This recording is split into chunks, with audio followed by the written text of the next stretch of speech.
Sir Akeem, Gionnie. Fuck with me, dog. Fuck with me. Fuck with me. Fuck with me, dog. Fuck with me, dog. Fuck with me. Fuck with me. Fuck with me, dog. Fuck with me, dog. Fuck with me. Fuck with me. Fuck with me, dog. Fuck with me, dog. Fuck with me, dog. Fuck with me, dog. Fuck with me, dog. Fuck with me, dog. Fuck with me, you ride with me. You fuck with me, you lie for me. You fuck with me, you die for me. You fuck me, dog. Fuck me, dog. You fuck with me, you ride with me. You fuck with me, you lie for me. You fuck with me, you die for me. You fuck me, dog. Fuck me, dog. You fuck with me, you ride with me. You fuck with me, you lie for me. You fuck with me, you die for me. You fuck me, dog. Fuck me, dog. You fuck with me, you ride with me. You fuck with me, you lie for me. You fuck with me, you die for me. You fuck me, dog. Fuck me, dog. My cards on the table and I'm ready to play. Okay. Don't count up all your books, my niggas. Time to slay. Hey, these bitches on the sideline, they talking cray cray. Okay. But I don't give a fuck, my nigga. Fuck what they say. Hey, suck a nigga, dick it out the eating nigga, ass is out the licking nigga, nuts. I'm sticky in your gut. Suck a nigga, dick it out the eating nigga, ass is out the licking nigga, nuts. I'm sticky in your gut. Fuck with me, you ride with me, you fuck with me, you lie for me, you fuck with me, you die for me, you fuck me though, fuck me though, you fuck with me, you ride with me, you fuck with me, you lie for me, you fuck with me. What's up, baby? What it do, y'all? Hey, let me see something in the chat, y'all. What it do, baby? Just like I wanted it to. To the bitches on the sidelines, fuck you too. Me and my partner, we play this game. Down to all my haters, y'all bitches is lame. Suck a nigga, dick it out the eating nigga, ass is out the licking nigga, nuts. I'm sick of it in your gut. Suck a nigga, let me stop. FWM. Of course, by your boy, Sir Akeem Gionnie. Welcome to the chat, y'all. Welcome to the chat. We're going to get it started. Miss Tracy, so lovely, is in the building. That's my moderator, Ask Nene. Lala Renee, if you're in the building, speak up. Let me see y'all say something. We're waiting on Reesie to get here. We have Reesie G, the executive producer from Chasing Dallas, and also The Retreat. Not what she said, what's her tagline? Reesie G, not Cardi B, but I'm getting to the money. Oh, we got Reesie G in the building tonight.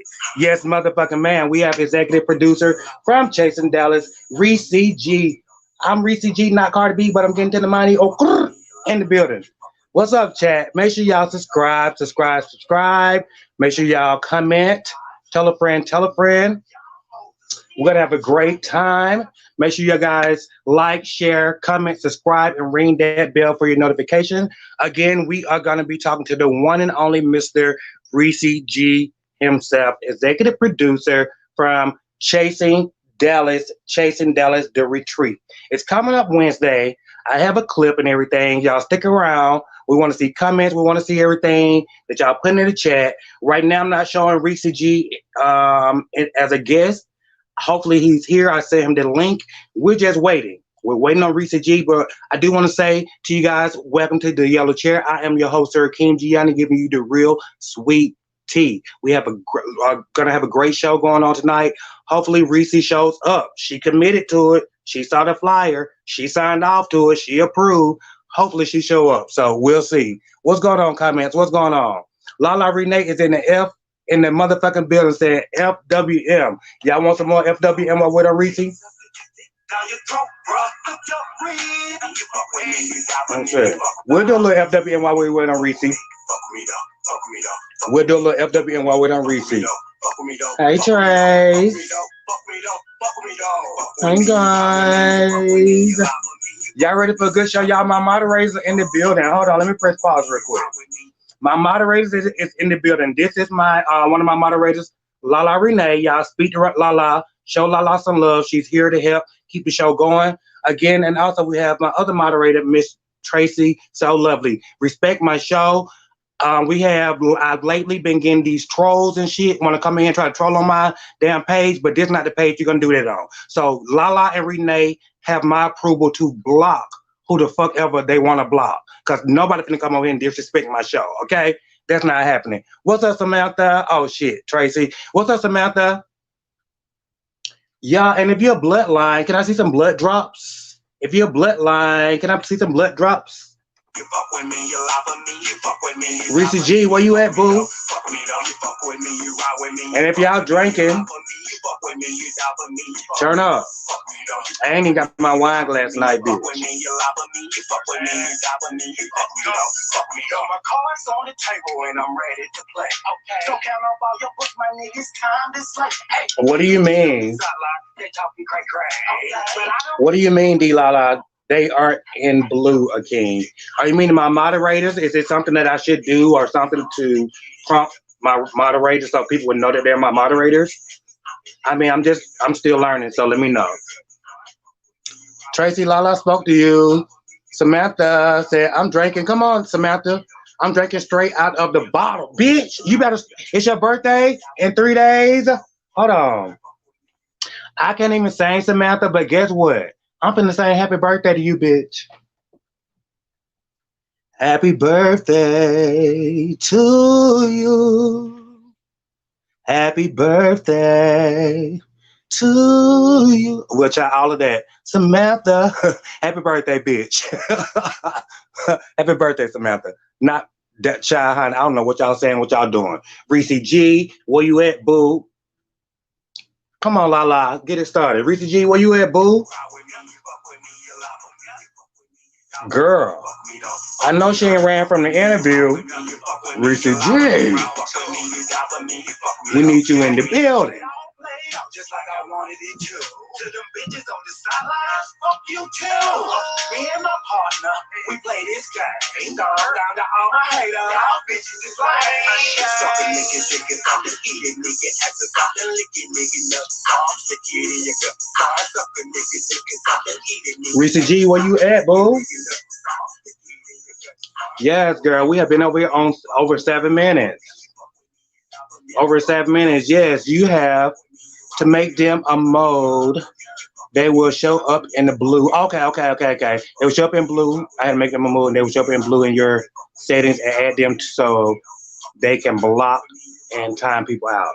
Thank you. So I would definitely search that and look it up. Thank you, D-Lala. Totally appreciate it. Totally appreciate it. Turn up. I know, turn up.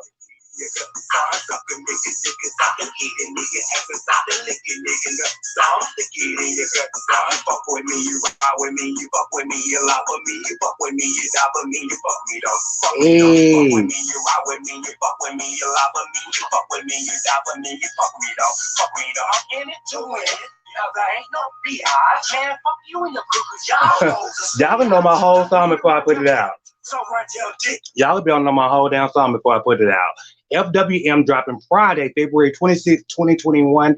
Make sure you guys purchase. Make sure y'all support me. For one, I got my Cash App up here. I ain't even got not one damn dollar for nobody on Cash App. So my single is only going to be $1 and some change. Can y'all please support your boy? And while we wait on Reesie G to get here, oh my God, Reesie, I don't want to back out and call you, girl. We're just going to show a clip of Chasing Dallas The Retreat. After these commercials, we'll be right back. Outside of Dallas. It's The Retreat. 6 huge personalities. I just need to get away. 1 beach house by the shore. This is harsh. With only a small time to grow. Tensions get higher than the tides. Why is it fit with me? And emotions run deeper than the sand. Like, I'm not making shit up. I said what I said. I'm not trying to go back to Dallas and not be able to. Girl, I'm Reesie. So is Reesie gonna really leave? You have been sleeping on floor to floor, to closet to closet, to basement to basement. Where's your home? You don't even have a home. First off, you have an issue with my brother Robert. Then you have an issue with my boy George. We on 2 strikes. Bitch, don't let it get to a third one. Summer. We're back. Summer. What's your name? Dre Summer. Honestly, I don't know what Summer problem was. I just feel like if you don't like someone and you're looking at their live, you shouldn't be watching it. 3D breaths, look. So keep your mouth off of something that you don't know anything about, which is my finances. Hopping from show to show to show to get some relevancy, bitch. You have to come for the bitch that's here, the bitch that's running it, to come and get some light, bitch. Because a bitch don't want this retreat to go left. Will this group find their way through the water? This is fair warning that if we continue to be friends and you run around telling my business or talking shit about me, it's not going to end in a friendship. It's going to end in a rumble. Or be swept away out to sea? If she say one more thing, I promise you I'm going the fuck off. Slap off. This Welcome to the retreat, bitch. is The Retreat. Relax, relate, and retreat on February 18th. Watch it live only on the Chasing Reality YouTube channel.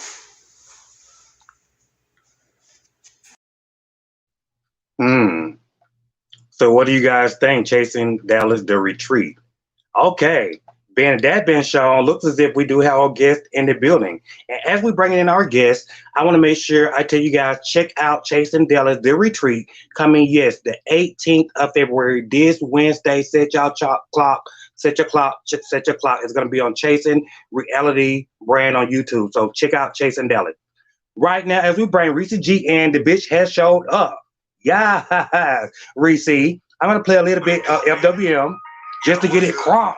Y'all make sure y'all like, share, subscribe. We have the one and only executive producer, Mr. Reesie G, in the building. Hey, bitch. Hello. Ooh, knock my earphones How are you? out. I am doing all right. How are you? I'm doing well. Reesie G, let me just say this right here. One thing about you, bitch, every time I see you, it is slaying. The mug. Thank you. You look very well, darling. Thank you for asking me how am I doing. How is Dallas and the weather and everything down there real quick? Because in Atlanta, we have a slight storm. Well, we had snow. We got snow yesterday. Last week, it was some ice. And so there was actually a 70-car pileup here. It was crazy. Wait. 70 is on the interstate? Yeah, it was on the highway out here. I don't know which one because I'm still, an Atlantan. But it was one of the highways going into one of like the bigger cities going out. I want to say east or west rather. And child, it was a 70-car pileup. It was just cars hitting each other. So it was a mess. Oh my God. Mm-hmm. And then today we got hurt some snow. Yeah, there were a lot of injuries, and I think there was maybe 7 people that died, I believe. Oh, there was death also, Reesie? Mm-hmm. Yeah, it was sad, for sure. Yeah, that is sad. I'm so sorry to hear that down there. I mean, yeah, it was a sad story, but I mean, I'm glad most of the people were okay, so, that's the good part. So, but other than that, we had snow. The city kind of shut down due to the snow. It was good for the city to shut down based on the snow versus COVID. So, it was definitely a thing. So, So we haven't gotten any snow down here. In order for y'all to shut down, if you don't mind me asking, how many inches was it for you in order for y'all to shut down? Child, I think it was like maybe 2 or 3. It was just like Atlanta. You know how in Atlanta it shut down like that? Same situation. It just shut the fuck down. I was just about to say, because we're not used to it like that, but I'm so sorry to hear that. But I am super, uber duper excited that you're here because Reesie, we have a past that people don't know about. I want people to get a chance to know more your past, your history as far as how you became a part of the Chasing Reality, then the idea of coming up with just keeping the show going, and then the Chasing Retreat, which I thought was magnificent, perfect idea. And we just want to talk about all of that. You know what I mean? Just have a fun show. Nothing shady, nothing made. Child, when you come to the yellow chair, child, like the hot seat. This is the Wendy Williams. You never know what a king got up his damn sleeve. Let's be honest. No question is off limits. I am an open book. So if you ask me, just be prepared to get the truth. And I tell it like it's THIS is. Okay? So. No. Okay. Wait, give me your tag real quick, Reesie. Yeah. Before we start. It's Reesie G, not Cardi B, but I still get to the money. Oh, and I am sitting here in the yellow chair with Akeem. Okay. Reesie. Now, baby, you did that. Okay. Yes, thank you for being here. We have talked about the mug. We know we're gonna go and talk about you look very great. Looks as if you're wearing an Adidas outfit. Oh yeah. Can we see a little something before we see your shoe? Just the outfit. Can you tell us what you have on? I just have on this Adidas jumpsuit, a cool little NASA hat because I've been running around, and I have on no shoes because I am at home. So okay, but so NASA, is that like the rainbow NASA? Hold your head down a little bit. It's just a little one too. I found it at the mall one day. I was running around. I thought it was a cute hat, so I just snatched it. So okay, you look very well. So no shoe cam for us? No shoe cam. I got on socks. Girl, can we see a sock cam? What color you got on? What color is my socks? My socks are black and gray. Black and gray. Y'all got it. Reesie G said no shoe cam, girl, so cut it out. Not today. Okay, so Reesie G, you were, to me, a name already known in Atlanta prior to you going to Dallas and building Chasing Dallas brand for yourself. So where are you from, and how did you get to start to come to Atlanta prior to moving to Dallas? And if you mind, also, how old are you? Okay, so I am a young, tender 30. I just turned 30 on my birthday. I am born and raised in Atlanta, Georgia, more specifically in Decatur, Georgia, more specifically in Clarkston, Georgia, more specifically Scottsdale, Georgia. So the project's the hood. And I started out as a stylist in Atlanta, which a lot of people don't know, but I was a stylist for about 10 years in Atlanta before I chose to move to Dallas. I felt like I had done everything that I wanted to do as a stylist. I had worked with the celebrities. I had traveled. I had nationally published and commercials and all those things. So I wanted to move on and grow up. And I didn't know where I was going to go to grow up. And my best friend had moved down here maybe a week or two prior to me making the decision to move. And so I was like, why not? I came down, I interviewed, got a job, got to think smart. And then I went on ahead and moved to Dallas. And Dallas has been my home for the past 4 years. And I'm always in Atlanta, but Dallas has definitely become my home. And I love it. I'm loving it so far. And you know, one thing I had heard, which is so true, what you just said, sometimes when jobs are tough to get in Atlanta, sometimes when you just from, which I didn't even know you was from Atlanta, just let me say that, I know, because I'm from Atlanta also. So I never, and I know you for a minute, and we're going to get on all that.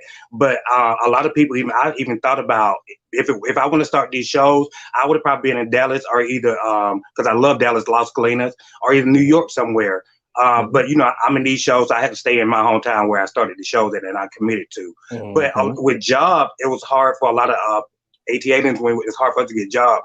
When you go to Texas, there's so many other jobs out there, and they will accept the Atlanta people. And I've seen a lot of people move from Atlanta and get great jobs in Texas because the economy is so good. You know, they have the oil or whatever. So you found that within yourself, and you was able to stand firm with who you are right now. Going to Dallas with that move. Yeah, most definitely. I would definitely say that me moving to Dallas was a good move for me. Dallas has definitely grew me up, so to speak. I have learned so many things as an adult, just kind of dealing with just socially. I told myself I was going to judge Dallas after a year. And so I spent all 2016. I did some volunteer work at some charity events. I saw what was going on in the gay scene here. I just kind of bumped around, and then I was like, okay. And then I judged, and I was like, okay, I like Dallas. I like it. I'm going to be here for a minute. And then along came Chasing Dallas season 1, and that was so spontaneous. And now, 4 years later, you know, I'm bringing the first spinoff from a Chasing franchise to the channel. So it's definitely been a journey for sure. It's definitely a journey. You have a book. You have so much other stuff going on. I definitely want to get into that. But when you were saying that you, prior to you leaving Atlanta to go to Dallas, another thing you left out, that you was a director also. You helped direct the stage play that I was in, Mm-hmm. Dingalogs. Let me show a picture real quick. Oh, Dingalogs. yes, the Dingalogs. You remember Dingalogs? Yes, of course I do. Me and a beautiful crew of people actually did that play. One of my dearest friends, Eric Dillard, or most people would know him as Imani Van Zant. And wait, okay, rewind, Reesie. we worked with who on that play again? Eric Dillard, aka Imani Van Zap. Yep. Imani Van Zap. Let me see. Can you point her out right here? Where's Imani? Yeah, Reesie? She's in the red. She's in the red at the beginning. That's Imani in the red, guys. Mm-hmm. In the red. Well, for the play, the character was Melody Mirage, but Melody Mirage, right? That was really the birth of Imani there. Like, just kind of him. I mean, Eric has always been a fantastic actor. You know, he studied in Japan, spoke fluent Japanese, and he did vocal coaching there. And he's always been an actor. So as he continued to grow as a friend, I was like, okay, well, I'm gonna push you to grow. And so Imani has been budding and bursting, and I'm so proud of him for Imani. She's doing wonders for us, I would say, and definitely for herself. So I love it. I love to see the growth. Shouts out to Eric, aka Imani, Eric Dillard, aka Imani Van Zap, helping people fix their shit. Fix their shit, because, honey. Like Reese just said, I'm so proud of his growth, and I think that's been my thing. Like, I know him as Eric because even prior to the Dingalogs, Eric and I had got on, like you said, the voice. He's a voice coach. He's like do a lot. And he had got on another show called City Boys with me, but he was more of like in the radio part of it, and I was on the reality. It still never really went nowhere, but we kind of met there. And then when I auditioned for the stage play, he was so willing. He was such a great person, so loving, so nice. You always seemed to smile, made sure everybody was okay. Sometimes we was even rehearsing. Eric Imani Van Zant, at that time, would just come up with things on his mind. You're like, okay, Akeem, you go here. He would have like visions in his head, how it would come to see. And then, like I said, back to you though, you was directing, and we have to give you your props, Reesie, because you have did a lot.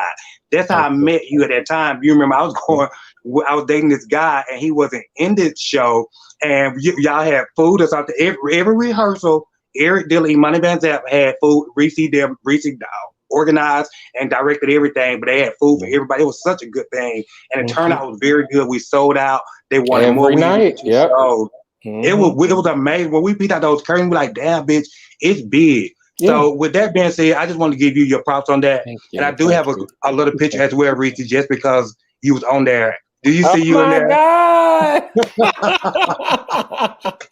You said, oh my goodness. Bring back memories, y'all. That was so long ago. Oh my God. It was just so long ago. Like, it was beautiful because I can remember we had some great people to actually come and see it. We had, I can't remember her real name, but Veronica from Greenleaf. I mean, not Greenleaf, from Have Not, she came. And then the guy that starred in Blackbird with Patrick Ian Polk, he came, and they all had such great things to say about the show as a whole. We worked hard on that show, and it definitely, the first round of it was definitely a huge surprise to everybody apart, but I loved it. It was a great time. We definitely had a great time doing the show. We had a great time. And one thing I love about you, Reesie, because you was doing your thing. And we used to always love after rehearsal, you know, before everybody come, and you would sit back and watch it because, you know, y'all just had the vision to see how we look. Yes. And Reesie, we would all come back, and Reesie said, I got nose. We like, Reesie, you got nose? Yes. I got nose.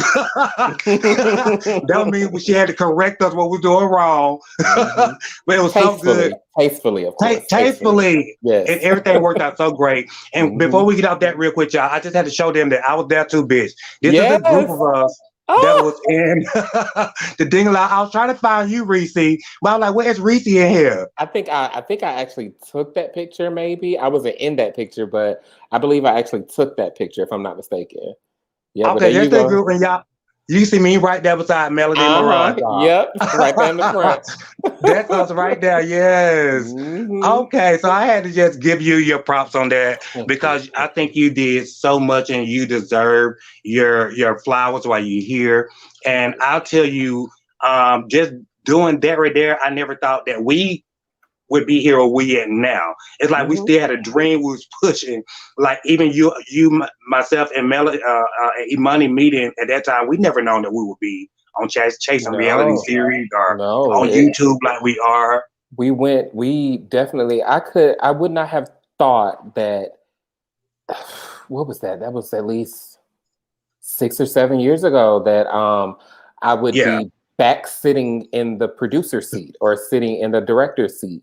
I had worked with so many reality stars as a stylist, but I never thought that I would be in the world of reality in this facet. Like I never thought it to be something that I wanted to do. So to be sitting here, it's definitely surreal. It's bittersweet at moments. It's kind of nostalgic at moments. So I'm just basking in it. It's a lot of work at times, but I think all the work pays off easily. So it works. Yeah, it's a lot of work. It pays off. And like you said, I think it comes full circle.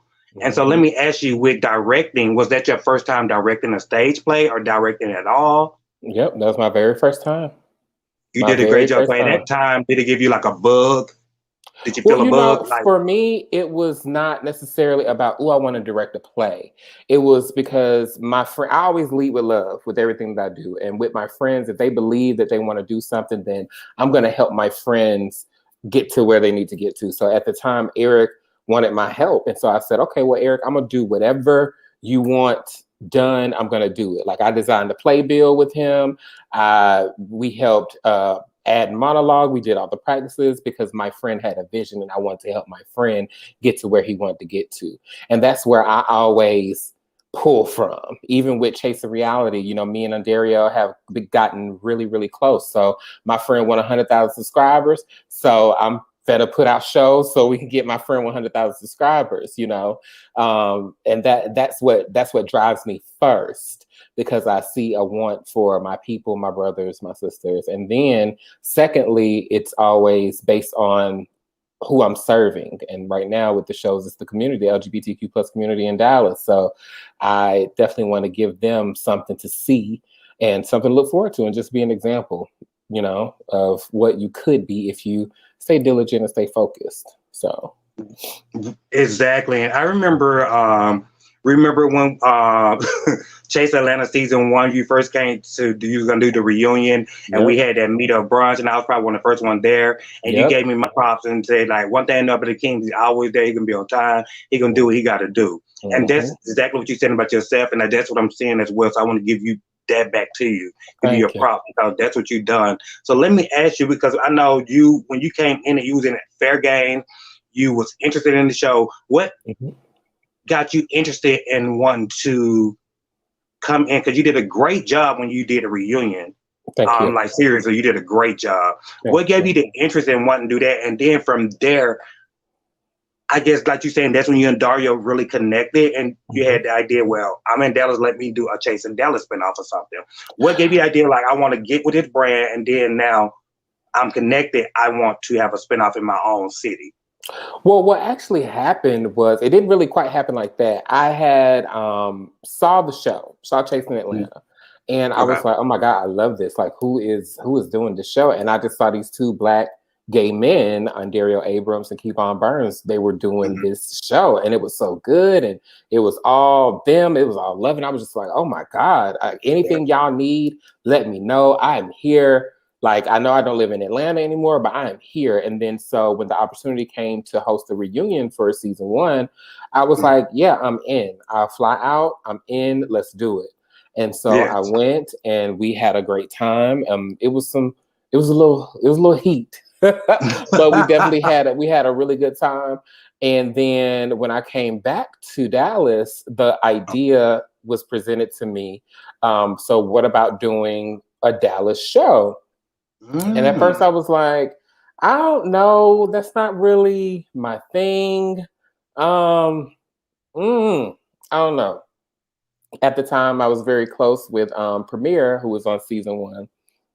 And I was like, hey, you know, because we would go out and we would go, that was like my drinking buddy. So we would always go out and, you know, over a good glass of wine, the conversation gets good. And then I was like, you know what, I've been in talks about doing this thing. Would you do it with me? And he was like, yeah, sure, whatever. I mean, you know, it's whatever. And I was like, okay, cool. So then when it came back around, and Ondario, me and Kevon had got really, really cool, but then we kind of drifted.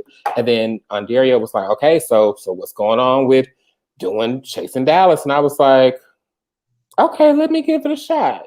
I caught a lot of grief for coming into the city and doing some things that a lot of people were not doing at the time. But I take the grief with a grain of salt, and I think that the grief definitely turned into and blossomed into something very important for the Dallas community. So that's how it honestly came about. And with that being said, because I know myself, I took a lot of grief for what I did, because, you know, Chasing Atlanta was like we had other shows like The Boy Next Door. We had what is that? The Life. With George, The Life. Yeah, but the way we came in, Chasing Atlanta was totally different. I don't know if it was just the growth in technology or what, but it was totally different. So the way we came in, like, we didn't kind of mimic about it. So I was like being one way messy and all that stuff, but what I'm saying is that I didn't know how it was coming in. I took a lot of backlash, a lot of heat, just period. But now when people look at the stuff and, like, I'm saying, even with yourself, I know they like, oh, now she want to be the king of Dallas, or king, like she doing this, she the producer and all that stuff. But now once they get it, and now those same people, I'm quite sure, are lining up trying to be on the show. But overall, what I'm saying is they respect you, and now they see the vision, they understand and get it. Because sometimes we do things and people don't understand it, and it's not for them to understand and get it right then. But God is pushing us on this path.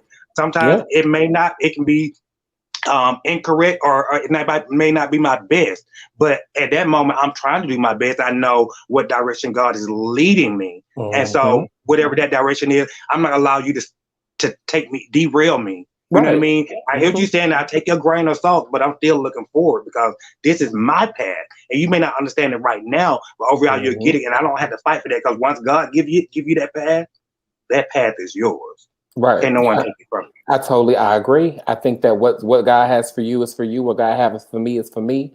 Let me fill my cup up, and what's in the cup is for me. What come out the cup is for y'all. And if it's somebody I really love, you get to catch what's on the sauce up under that teacup. I promise you. But I mean, I definitely think that with every step in progression, I mean, you definitely have some stones that may get thrown at you or maybe put in your way. And I've had a few, but you know, we just move them on and build a path, you know. Build a path, and learn from them, because we're human and we're not perfect. I know for me, I had to learn watching myself back. You know what I mean? As have I. And sometimes it's hard, but I learned to try to better myself so it can be easier for me to watch myself back. But, you know, it happens. We film and people don't, you don't understand it until you actually in it. True. In a sense. So like, once you in it, baby, you are in it, and that's just it. Like, you have to just take what comes with it, and you have to be able to. One thing that I've learned and that I found is that you have to make sure that you keep your integrity intact and your values intact as you're doing something like this, because it's easy to become somebody that you're not. And so I will say that when I moved to Dallas, I fell victim to that just a little bit. But, you know, now we're getting better. We're kicking it up. So do you feel more respected now? Say, for instance, because y'all are getting ready to go to season 3, I'm quite sure now that y'all doing a retreat or whatever. I'm not saying whatever, because let me ask you, are you still gonna do regular Chasing Dallas other than the retreat? Of course. Chasing Dallas, we're in production now with Chasing Dallas season 3. So just making sure. Doing a lot. We got a lot going on. That's what I was gonna say. Cause still doing this, going to season 3 of Chasing Dallas, and also doing a retreat. Do you feel more respected by the community now, like when you go out, or how do you feel now? I feel that I have proper support where it's needed to be. You know, there are a lot of people that support the show. There are a lot of people that take what we have displayed on the show as encouragement. There are a lot of people that don't necessarily agree with it, which is fine, and that's totally fine. I actually encourage those people to stay the way that they are. Don't follow suit. Don't follow suit. Don't believe in it. It's fine. But what I know to be true is that the show is doing something for the city of Dallas. And my goal now is just to continue to show LGBT folk in a particular light. And now that Dallas is becoming a destination city, you know, something that may not have been wanted at the beginning is definitely something that is needed now. So are you trying to say you probably put Dallas on the map a little bit in the gay community? Sure. Houston was already on the map. Houston Splash. I look at it like this. Dallas has probably already been on the map, but I think that I've added a couple routes to that map. You know, I've added a couple pins. I dropped some pins on that thing because I think that it was a different way to see Dallas, and people are continuing to see it, in this way. So I would agree. It made Dallas more interesting in our lifestyle and our culture. I would say like there. And so, okay. And so you say you and Premier, y'all got together, you had a brain idea. So, really getting committed to what you wanted to do. So once all of that started and you was committed, you accepted it, whatever, with Dario Kivon. What was your next step as far as going and find the cast that you wanted for your very first season? Well, so Premier was the first person I asked because he was, the person that was around a lot that I knew in Dallas. And then I went to ask another friend of mine, Aubrey. And then I took recommendations. I asked, there was a person here who's super known in the city. And I asked him, who would you like to see on something like this? And he gave me a list of folks, and I reached out to those folks, and all those folks told me no.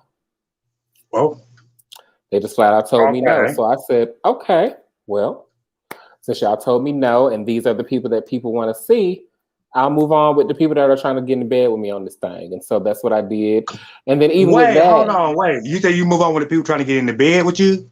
No, I get in bed with me on it. That's just a figure of speech, go on this ride with me, basically, is what I'm saying. The kids, child, they're going to have to clear that up. You got to clear it up real quick for the girls be starting. Ooh, look at you about to start. All the girls trying to sleep Reese and Reese said, y'all know, that's not what he said. Clear that air, Reese. That's not what I meant. Just a figure of speech. I'm from the South, so we always speak in the interludes, riddles, and sayings. So that's what that is. Thank you, Reese, because they think we ain't smart though.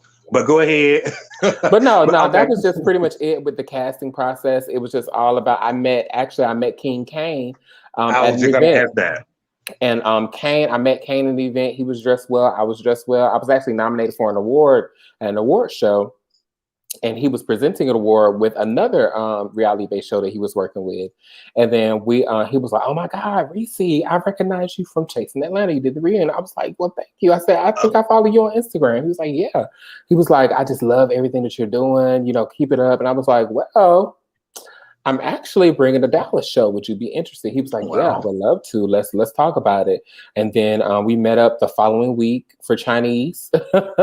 And we grubbed and we had real good conversation. And then he recommended some people to come about as well. And then, we brought it all together. It just kind of all organically happened. So it was just. Shout out to my brother, King Kane. That be the thing when it just organically happened, Reese. And then before you know it, it's a hit. It's like, what the hell? It hits before you know, damn, I didn't expect that, but okay, I'm gonna roll with it. So, but I think, for me, King Kane was one of the best picks for the show. He was definitely a person for me to come back for season 2, and then he did his own YouTube thing. So I love the way he's doing this King Kane. He got his Pura going on, his Pura shirts and all that. I love it. I love Kane's voice, when he doing what he do. So let me ask you, it's very distinct. Yeah, he have a way to connect with the people. So you had to give Kane with that. Which is very unique because a lot of us don't have it. And I guess, that's what I'm doing. Oh, somebody requesting. Whoever requesting, we'll get y'all in a second. Do not go nowhere. I'm going to see who it is. I'll see if Reesie G is going to approve. but don't go nowhere. But I gotta give my folks respect. Somebody saying Poo. Yes, Perry, we love Kane. Yes, we love Kane. But what I'm gonna say, this is what I want to ask Reesie G in regards to Kane. Because Kane was a great pick for season 1. He was a great pick for season 2. And then it's very good that certain people can have natural catchphrases. How'd you feel about him moving from Dallas, coming to Atlanta, but basically walking away from a hit show, a platform? Would you? I was devastated. But I hated that he left, but I was happy to see him leave because he is doing well in Atlanta. I knew he would do well. I told him, I was like, listen, if you need any type of recommendations, I was a stylist for X amount of years in Atlanta. Recommendations. If you need anything, just let me know. And I told him, I was like, go and flourish. I said, we're good. I mean, with the show, I mean, he's from Dallas. Well, he's from Texas. He's from Tyler, Texas. And so he'll be around. I mean, he'll definitely, anytime he comes into town, he is more than welcome to film with us. Like I have no problem with it because he was so easy to work with. He always gave you what you needed. And with Kane, he's just straightforward. If he fuck with you, he fuck with you.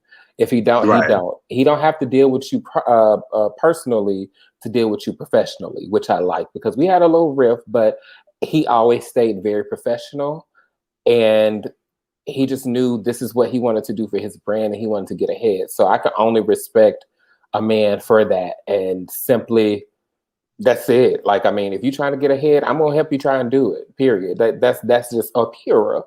That's what I always want to do is try and help somebody get ahead, and that's just what it was.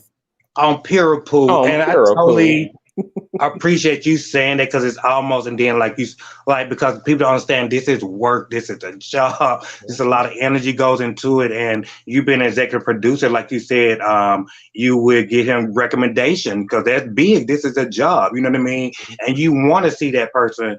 It's almost like your baby, in a nest, this is your first season, you got your baby, and your baby leaving the nest, you know what I mean? Who wants to see their baby leave the nest? And Kane was a great person. He was very good for the show, but we can say he actually has flourished in Atlanta. Yeah. So it's very good for him. So it's not like he went to drop down. He really flourishing. Every time he's seeing, he's smiling. He just recently got a car. He's doing a lot. So I really want to just give him his roses as well. Yeah. But with that, I was gonna say, hold on, Mitch, I gotta remind my mind because we talk a lot. But I understand him leaving. I was gonna say with myself, because it was hard for me to leave Chase Atlanta because I was started the third season, and I just didn't have a job at that time. I wasn't up to par with. I didn't know what I wanted to do, and Chase Atlanta, you got to, baby. It's a lot of people doing shit. Now I'm sitting there looking crazy. It's like I wasn't gonna do that, even though I was offered. It was like, let me pull myself back, and I know that was a big platform, but still at the same time, once I started filming G Status again or whatever, I got a chance to really flourish. I was working, and for me, just going from chasing to G Status, although I did not want to leave that platform, I still feel like I got a chance to still flourish, and now the people still know me in a different way. You know what I mean? So it was hard, but sometimes you just got to do what you got to do to move forward. Yeah, and I feel definitely. like with me just doing that with G Status, and then then I got a chance to create my own show. Like now, this right here, I got a chance to think about a song and all that stuff. And then Chase Atlanta, I just feel like I was always gonna be beat up and beat down. So I never wanted to leave, but I just wanted to flourish. And I feel like that's what I wanted to do. And I feel like I definitely want to go back to that platform if given the opportunity. But it was just a flourishing thing to me, and I'm glad you recognize that as executive producer management. I mean, I think that it's really all about your timing, your placement, and what you're trying to do. I mean, it just probably wasn't proper for you at the time.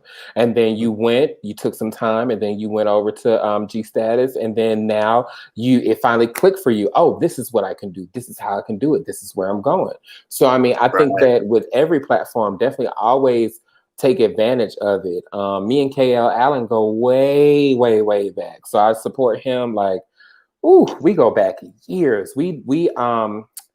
he designed a dress that I styled former Miss USA in, and it was just fab, and a couple of personalities, and so like we go back so far when I was styling, like when I first started out. So to see him, because I remember back then he was trying to do a show and it just wasn't the right timing. But then years later, now he has two totally different franchises. So I mean, it's all based on the proper timing for you and the Lord, and that's what I truly believe. Mm-hmm. Oh my God, you said a mouthful. But it's so interesting that I never known that you and KL knew each other like that. Mm-hmm. But I do remember after remember G Status season 1 first reunion, mm-hmm. When the Royal Couch was there. Mm-hmm. Then after that, I was over KL house, and you was on the phone with King from Royal Couch. But remember, all of us on the phone talking after the reunion or whatever. Mm-hmm. And I when I got y'all, like, okay, he do know them, but I didn't know y'all was really connected with the fashion industry and all that stuff. I didn't know that. Mm-hmm. That's interesting. Yeah, because KL, I can remember. I remember when he first did his first line, it was fantastic, and it was in Fashion Week in New York, and then but he was based in Atlanta, and it was an event that my best friend actually helped coordinate called Fashion Night Out, and we already had known each other. And at the time he was filming for a show, and we actually filmed a scene where it was like a spare of the moment type of thing. I was just there to help out my friend, and I was also there as talent just to circulate the room. And then Jessica Black was there, who was a former Miss USA, and she needed to be dressed. And so with me, I'm a hustle, so she needed to be dressed. I knew he had some dresses. Let's make it happen, because I was also styling a radio personality. Her name is Checka C. And so there were two options that I had that night. Checka wore one, and then I had another one. I accessorized it up, and she was up there, and now we got that on the resume. So yeah, you got to get it when the getting's good, because it'll go real quick. It will go real quick, and it will slip by you. Mm-hmm. Okay, so we talked about you're from Atlanta, damn known that, and now I really get our slang and just with what your whole being. Mm-hmm. A lot of stuff you done to Atlanta. We had to give you your roses before you left, and then went to Texas, and then to Texas we're going through all of this with people thinking he's just doing taking over in a sense, but being respectfully stated. And then so you got together with the cast after Kane. I'm trying to see, like, I definitely remember Premier. Everybody know Premier is sexy. Shouts out Premier as well. Everybody love his body. Kane, I'm trying to see, and then definitely you, Reesie, of course, stood out. But I don't too much. It's been a while, but I know still moving. Who else stood out? It was season 1? It was Aubrey from season 1. It was B. King, and it was Charles Jackson. Tony Price was a part. Okay. And Markel. And Markel's still a part of the show, right? Yes. And I remember you and Charles was going back and forward for some reason. Yeah, we're good now. He's no longer a part of the. Yeah, well, we're good. He's no longer a part, but we are good when we see each other out. We do speak, and we'll go back and forth on Instagram and things like that. So, and he's doing well. So, yeah. Okay, and real quick before we move on to season 2, because I noticed you all did this same thing, which is great idea, which especially with me being in the midst of all this shit. But with season 1 and season 2, you all decide not to have an audience for your reunion, which is very smart, because sometimes you want that revenue, you want that money, but at the same time, do you want a great reunion? Do you want to keep the cast safe? What do you want? So what gave you the idea, like, I just want to do it like this right here, I don't want to? What was the mission behind it? For me, it was setting the standard, for sure. The top tier Real Housewives of whatever, they don't have an audience. Not saying that I love and hip hop is something wrong with that, but for me, I think that the difference between us and the Atlanta cast, we're a little older, and so I did not want to have an audience. I did allow press to come in, so there were press passes, and those people did come in, but there was just a select few. And I was like, my first thing is we got to get through a reunion. So for us to have a reunion and get through it, both seasons. And then coming full circle, I went to Atlanta to help out with season 4 of Atlanta, their reunion, hosted by Imani Van Zap, as well as our season 2. I think that without having an audience, it really gives the cast time to see each other and really understand where each other is coming from. There are tough questions that need to be asked and answered, but without the audience kind of pumping them up, because you got your friends out there, you got your mama, them, you got all these people. Without all of that, and the audience and people giving you that energy, you can kind of stay focused and level-headed and just get to the point of what you're trying to say. Because the biggest part of reunion is there was something that you saw in a green screen. It was something that you heard on the show. So you need to address it fully, and you have to have a clear mind to do that. So.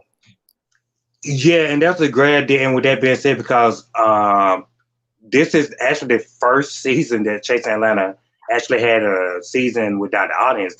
Last season they had to go redo, you know what I mean? But without the audience, and now you get a chance to hear everyone speak without talking over each other. I think the audience, you know, like even if like Beyonce them doing a show, the audience, they give them energy. That's why they even tell put the cell phones in the air and all the stuff. It's energy. And so there's energy out there. It can be negative because some friends I already know I'm down for this person. I'm team this.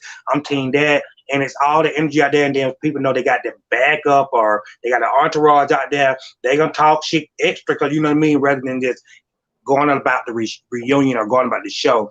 Because my main thing is let's talk. Let's hear each other out. Let's resolve. Let's come to some type of resolution where we don't have to take off our heel and slang it or, you know, all this craziness. Let's get to a full reunion because at the end of the day, like, for real, like, this is how, like, at the end of the day, when I stated it's all about the number. I was one of the people that was being less shown, all this and that. But I was just the talking points. You got to, you know what I mean? All of that makes sense rather than they see y'all fighting and acting wild, but they look like these bitches drunk as hell. What the fuck, you know what I mean?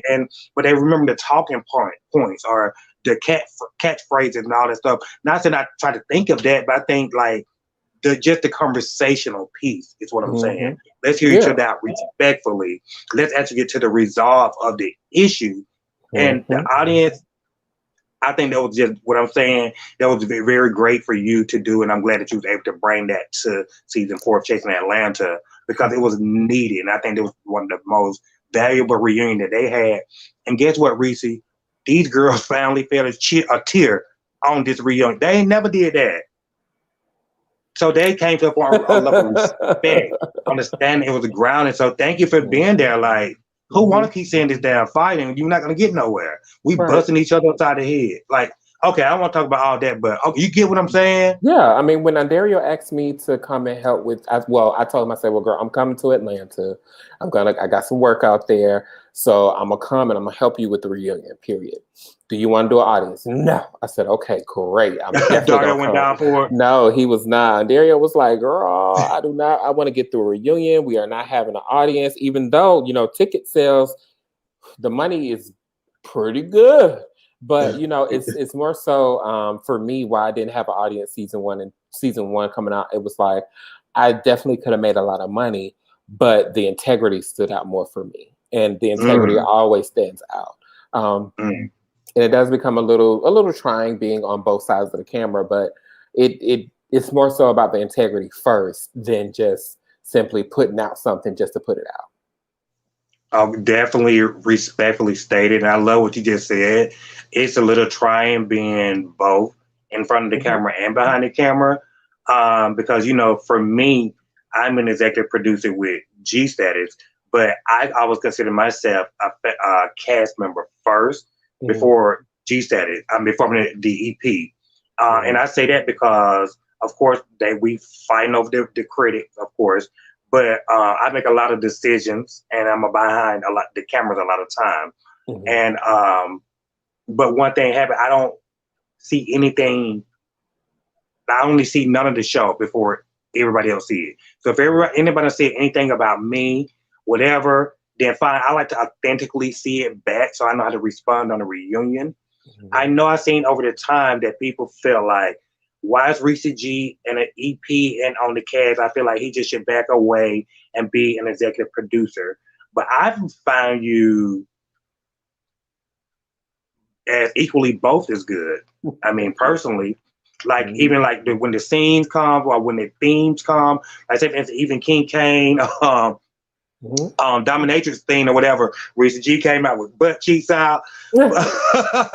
Or the hot dogs, the chair slaying with you and Markel or all that, and then like you know what I mean. Then I was gonna show up like when y'all went to Louisiana, you singing "Rolling on the River," Tina Turner, and the boat. Like you're gonna show up and do your part. You know what I mean? So I don't feel like you're lacking on your part. Yeah, this is still a job. At the end of the day, it's still a job. It's still an opportunity for you to push your brand, for you to manifest something for yourself. And Reesie G, the brand of Reesie G, period, is a brand that has been 15 years in counting. So, you know, it's more than just being a part. You know, it's more than just thinking that you are doing something. No, you have to show up, you have to do your job, and anybody that's uncomfortable with me being in that seat on both sides, I mean, they need to step it up. And I can't be bothered by it anymore. I don't think I was ever bothered by it, to be honest, but it's just irritating when people always try to put you on one or the two, because if anything, you should just be focused on yourself and making your own money. I couldn't hear you. I say you need to just be focused on yourself and make your own money. Okay. Period. And I totally get it, because it's already hard. It's already hard for us black pimps anyway. You know what I mean? We concentrate on ourselves. We try to make it work by ourselves. So where's our claps? Where's our awards? You know, not rewards, but awards. It's like we're doing things, and like I love what you said. Like at one point in time, like they even try to ask me, like, let me tell you, baby. When the time G said it, before y'all even seen somebody, I've been like, just even like, you know what I mean? So sometimes I had to pull back all my horse again. Don't get arrogant. But I'm saying, like, remember you said it, like they say, well, Reesie, what are you doing? Giving you a platform. I'm giving you a platform. That's what I'm doing. You know what I mean? humbly said. But it's like when the bitches try you, I don't want to go there. But you can't come for me like that when that's the actual truth and that's the opportunity that I'm giving you. So don't come for me like that. And it's like, and it's very hard to be placed in this box and that box. So I don't know if people feel like you maybe watch. See, this one thing about, for me, authenticity. I don't want to feel like I'm an executive producer. Somebody say something that they done said about me. I watched it before the show came out. And I want to say, we can't show that. I don't want to do that because that's not real. Do you do that? Because that's what people are wondering. So they're trying to say you cut people out when they talking about you, or you're the producer that control the show. Oh, this bitch reading me. They just cut that out and get rid of her. So season 3, I have not watched any footage because as we're filming now, I'm not watching any footage, so I'm going into everything blind. My team has grown, so there's not a need. But to speak to season 1 in season 1 and season 2, my name says director in the credits. So what does that mean? Okay. Every time that the girls have talked about me, most of the time I gave them something to say. So it's just doing a job. Wait, hold on. Most of the time the girls talk about you, you gave them something to say? Meaning? Are you saying... Let me tell you, because I know how it is. When they come to confession, they don't even know what to say. They lost, they blind. And so they throw words and they like, okay, bitch, say this, even if it's about me. Well, not necessarily say this, but speak truthfully about how you felt about Reesie in this moment. Okay. I mean, and I have a great hold on separating Reesie G EP and Reesie G cast member. So anything that you say to Reesie on camera, or as it pertains to Reesie G cast member, I allow myself to address. But as it pertains to me and my production skills, my directing skills, my team, I can address that outside of things with paperwork. Because I'm not going to go back and forth. And as you have seen, I will never go back and forth with someone on camera about my work ethic, because the proof is always in the pudding.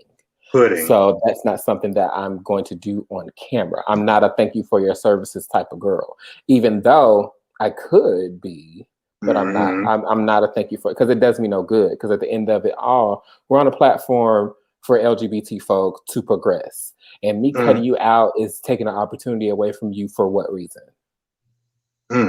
It doesn't make sense. So have you? So you say, and for the record, even if season 1 or whatever, you don't feel like you look back over nothing and cut nobody out for saying anything wrong. No. Okay. And I like that. Like, it's like, give me something. Say what you feel, because that energy.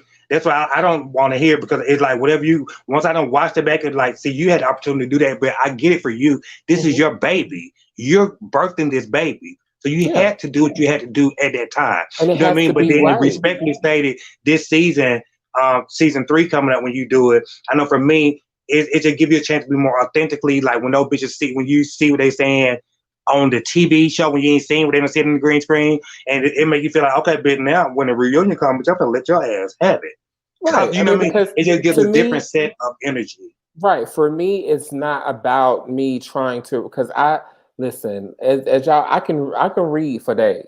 I can read. I'm from Atlanta. One thing, we come out the womb and we got a rainbow flag, and then we got a book that teaches how to read. But but my thing is, I will never want to consume myself in trying to read you because of something that you said. I can go home. I mean, I can just sit there and be quiet, because it's not, because when it gets to a certain point, and I'm getting better at it. I mean, as you guys will see at the retreat, I learned a lot of things, and I definitely have grown, and a lot of people on the show definitely grew over the retreat.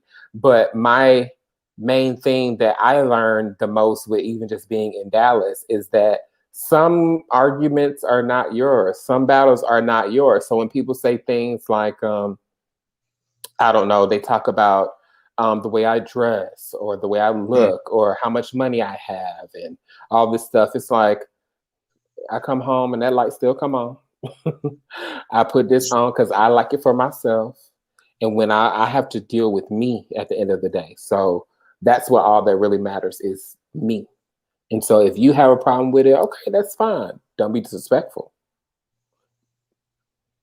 Let's be clear. I love the way you put that. And with there, Reesie, we're going to take a quick break, because you did bring up the retreat. We're going to take a quick break and play the retreat. We're going to, once we come back from the break, I want to go a little bit into season 2, and then we can go and move into the retreat. Okay? So we're going to do a retreat, you guys. Stick around. Thank you for watching The Yellow Chair. I have executive producer Reesie G from Chasing Dallas, and also Chasing Dallas' retreat will be coming up. Child Wednesday. Reesie, tell them how to real quick before I play it. I got to pee, child. Chasing Dallas Presents The Retreat is the official first spin-off of a Chasing franchise under Chasing Reality LLC, and we do air February the 18th this week. Coming this Wednesday, right? That's Wednesday or Thursday. Okay. Well, this is a trailer. We're going to come back, talk about season 2 a little bit, and then we get on the retreat. Stick around. Grab a snack and come back. Reach, you can take a break real quick if you want. Outside of Dallas. It's the retreat. 6 huge personalities. I just need to get away. 1 beach house by the shore. They can't be discharged. With only a small time to grow. Tensions get higher than the tides. Why is it fit with me? And emotions run deeper than the sands. Like, I'm not making shit up. I said what I said. I'm not trying to go back to Dallas and not be able to. Girl, Reesie. So is Reesie gonna really leave? You have been sleeping on floor to floor, to closet to closet, to basement to basement. Where's your home? You don't even have a home. First off, you have an issue with my brother Robert. Then you have an issue with my boy George. We on 2 strikes. Bitch, don't let it get to a third one. Summer. We back. Summer. What's your name? Dre Summer. Honestly, I don't know what Summer problem was. I just feel like if you don't like someone and you're looking at their live, you shouldn't be watching it. 3D breaths, look. So keep your mouth off of something that you don't know anything about, which is my finances. Hopping from show to show to show to get some relevancy, bitch. You have to come for the bitch that's here, the bitch that's running it, to come and get some light, bitch. Because a bitch don't want this retreat. to go left. Will this group find their way through the water? This is fair warning that if we continue to be friends and you run around telling my business or talking shit about me, it's not going to end in a friendship. It's going to end in a rumble. Or be swept away out to sea? If she say one more thing, I promise you I'm going the fuck off. Slap off. This Welcome to the retreat, is The Retreat. Relax, relate, and retreat on February 18th. Watch it live only on the Chasing Reality YouTube channel.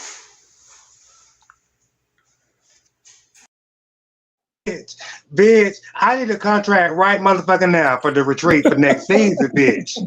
I'm dead ass serious, bitch. The retreat is gonna be off the motherfucking chain, you guys. Make sure y'all tune in Wednesday. What time? No, it's Thursday. Thursday. Oh shit.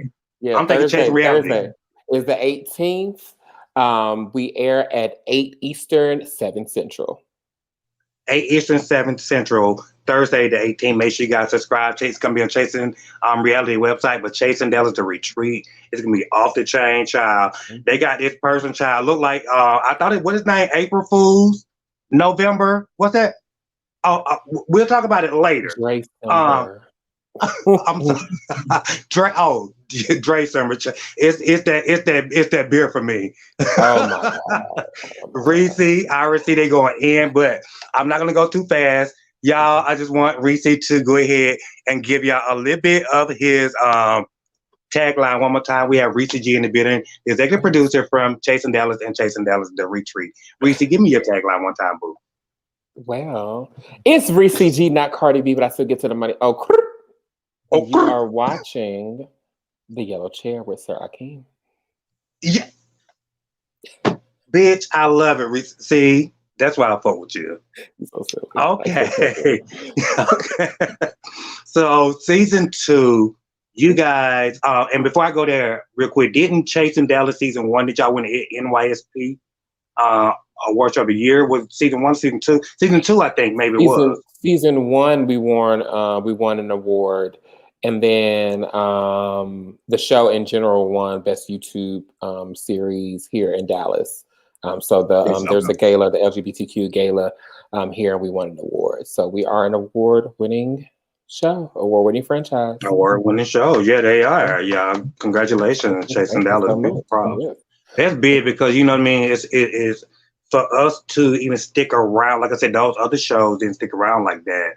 And for us not just to even build a brand of what we're doing. And we know for Chasing Dallas season 2, you built a brand. You came back with a book. It was like a Reesie. What's the name of your book? If you mind? So my book is entitled, my very first book is called Networking Honey, a Millennial 7-Step Guide to Effectively Networking.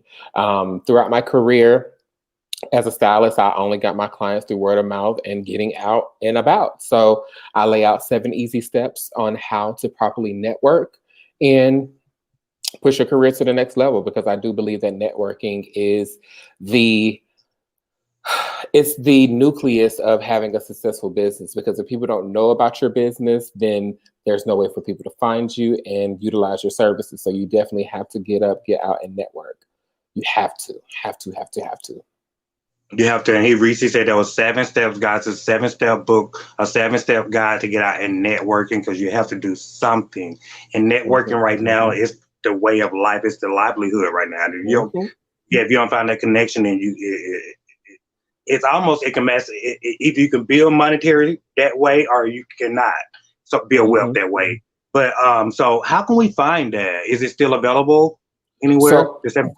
Yeah, you can purchase at reesieg.com. That's RESSIEG.com, or networkinghoney.com. That's NETWORKINHUNNIE.com. We're currently sold out, so we have to restock, but you can definitely purchase there. Can they order in advance or anything, or just even like hit you up on your IG, just like pre-order or so? Yeah, we don't have the pre-order up right now because we are trying to catch up on orders, to be honest. But you can follow us on Network and Honey at on Instagram, Reesie G on Instagram, and just kind of stay tuned. I am working on my second book now, so it's gonna be coming soon, but it's gonna be coming out the cusp of a new project. So stay tuned with that.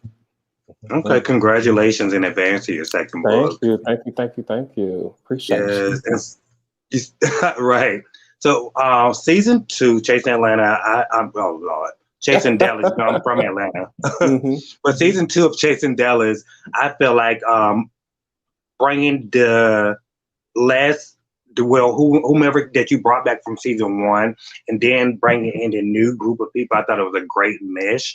And also, when I finally seen Premier come back towards, I don't know if he was a friend of the show or what, I was happy to see Premier come back. But then we had other people that I really was interested in seeing more of. I got a chance to see more of them. I like them, like Dior. Dior's son, what was his name? Trey Howard.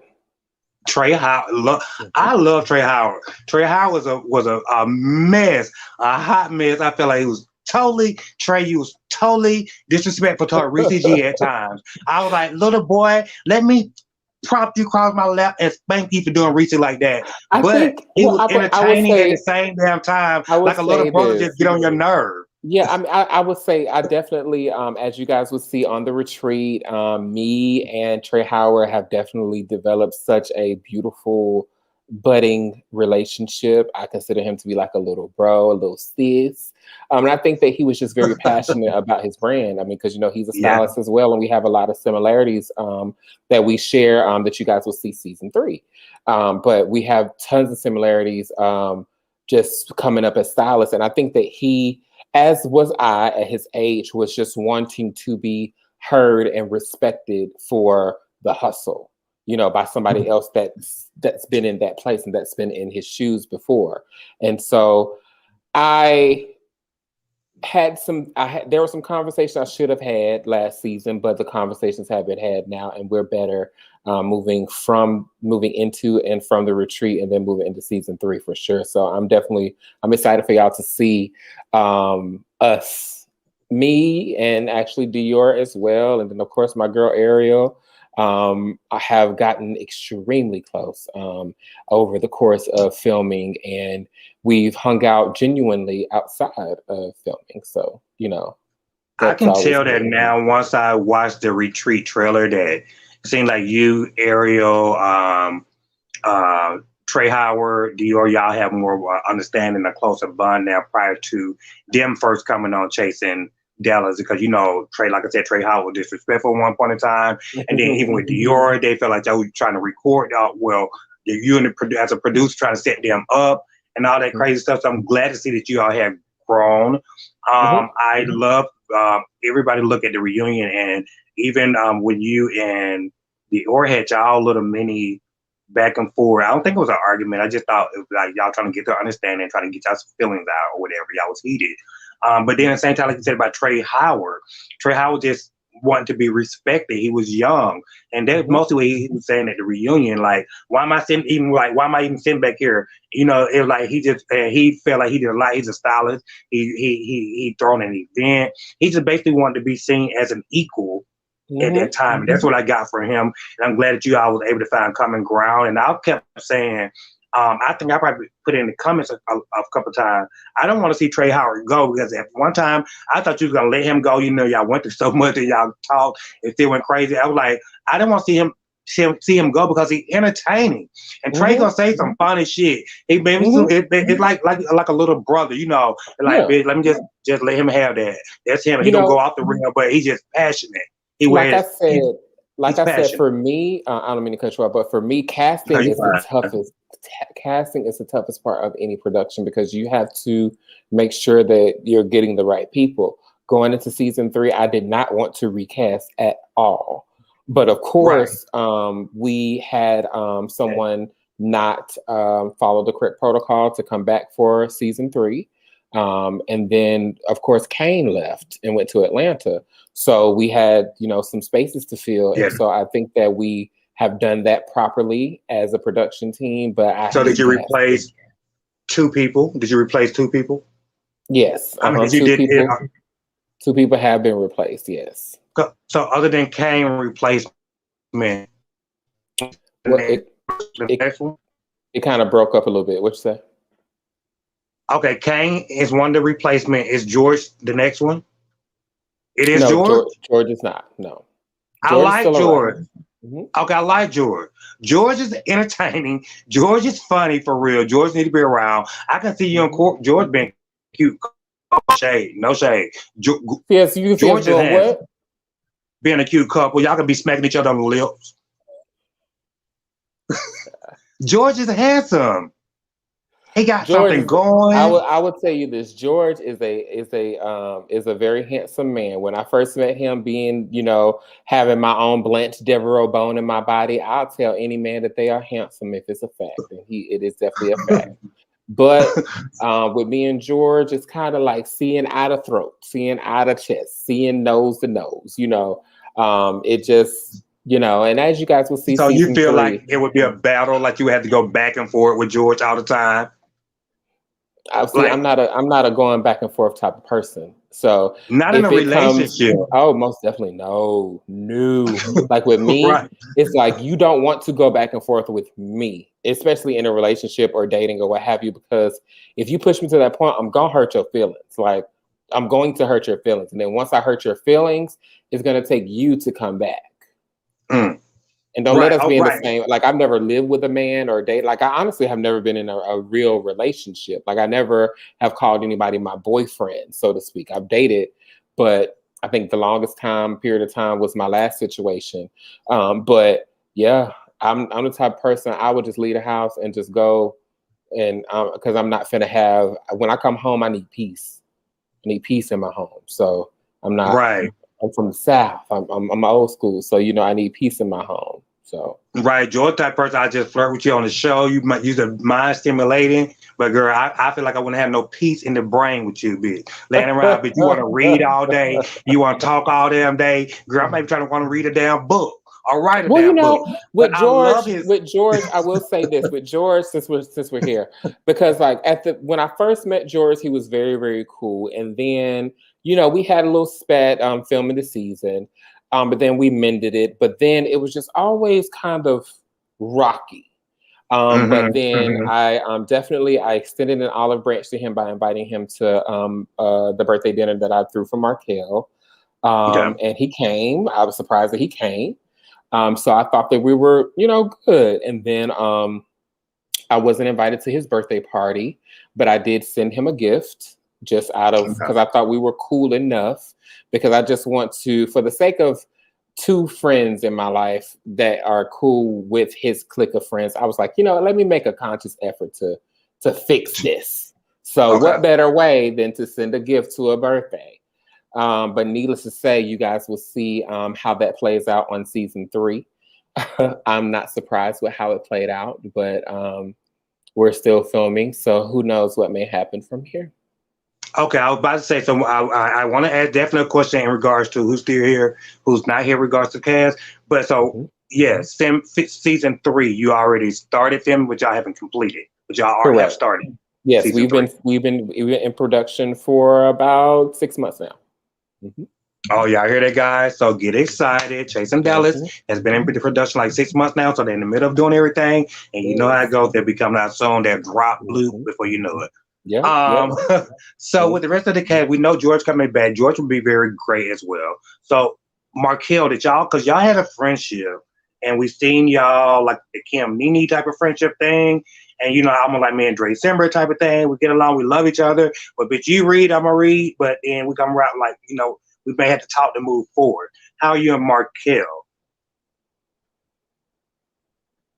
Ooh.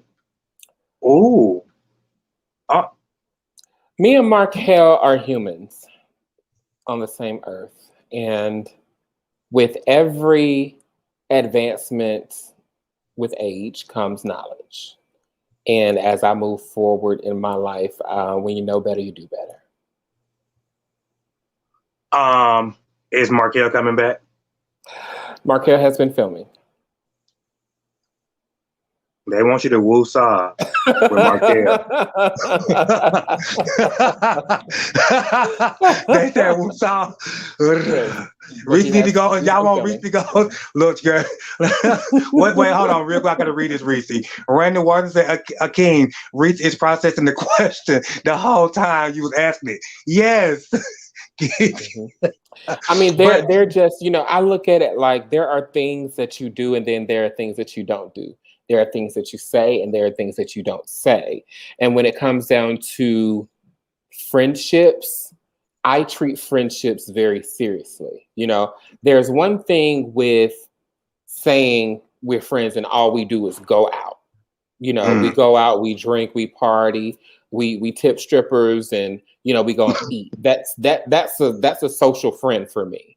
But my true near and dear friends, like if I'm going through and I need to cry on your shoulder, you already know that you need to come to my aid, and I already know I need to come to your aid. And I will say that when you get that close to somebody and then they do something to you that really hurts you, that's near and dear, and you try to fix it, the effort is there. But if they don't try, I'm not going to be a glutton for punishment. So make sure that you watch season 3 of Chasing Dallas. Okay, I love the way you put that. I'm loving you right now, totally. You put me in the same Reese when I first met back in the days, like the same energy and it's all that. The retreat, I promise you. It's all the retreat, like the time prepping and getting ready for the retreat, the exercises that we did with our curator, Resilient Titan. He came in and he gave us some readings. He gave us some nuggets of hope to get our chakras in line. And when I tell you, oh yes, get some chakras together. But when I tell you, it was definitely a elating and relieving experience. And I really think that the retreat taught everybody something, from December to Eric to Ariel to Dior to Trey to myself. I think we all learned something that everybody's going to be definitely interested to see, because you see us in a different way, for sure. I think you see all of us in a different way than what you've expected before, because it's not, I've never seen a show do what it did for us, honestly. It's amazing what your idea, when you have an idea and you see it come to light. And like I said, with this retreat, I just thought that was just another bright idea, and it was so needed and just at the right moment. The location looked great, looked well, looked very, very good. So I cannot wait to see that. Also, we know that there was Trey Warmack. Is Trey Warmack coming back? He recently, about a week and a half ago, I gave him an invitation to come to a couple events. Okay. And did he respond? He did. Did he come? Well, the events haven't happened yet, so we'll see if he comes. If he doesn't come, so he's given the opportunity. If it don't land, it don't land. Y'all moving forward? Are you moving forward? Not necessarily an opportunity, but I look at it like, if you have been given an invitation to be a part of filming, I say come. Why not? If you want it, right? If you want it, if you want to, definitely come on. Yeah, but so I'm not being messy, girl. They call me messy quick. But I had seen in the comments, I don't know if they were trying to say that Trey Warmack liked you or you had an attraction to Trey Warmack. Can you clear that? Was there any type of attraction, or did y'all have any type of sexual favors for him coming on the show? No, him being a part of the show had nothing to do with anything sexual. Aubrey from season 1 actually recommended him for season 1. I had reached out to him season 1 to be a part, but I reached out to him on the DMs, so he didn't see it. And then when season 2 came around, it's still the opportunity still stood. I don't have sex with people to be a part of something that I am doing. I've never had a need. I've never had a need. I don't struggle to find sex. I don't struggle to find dates. I don't struggle to find those things. However, when I do devote time into someone, I do expect a certain level of appreciation. I expect a certain level of dignity, and I expect a certain level of respect when we are in a situation. So as it pertains to him, we got really close. To say the least, 10 months we knew each other on a different level. And February 2020, February 2021, this year, I called it quits. And I wanted to continue to be friends with him. And we're working on it. You never know. So y'all did start having a sexual relationship? No, we never had sex. Never. No sexual, but just we were close. What would you call it? What would you call it? I would call it a moment in the sun. Y'all was dating. We went on dating, getting to know each other. And how many months was it in all? I would say we got to know each other outside of the show for about 10 months. That's a while. And so February, y'all called it quit. Do you think, so y'all still trying to? No. No? No.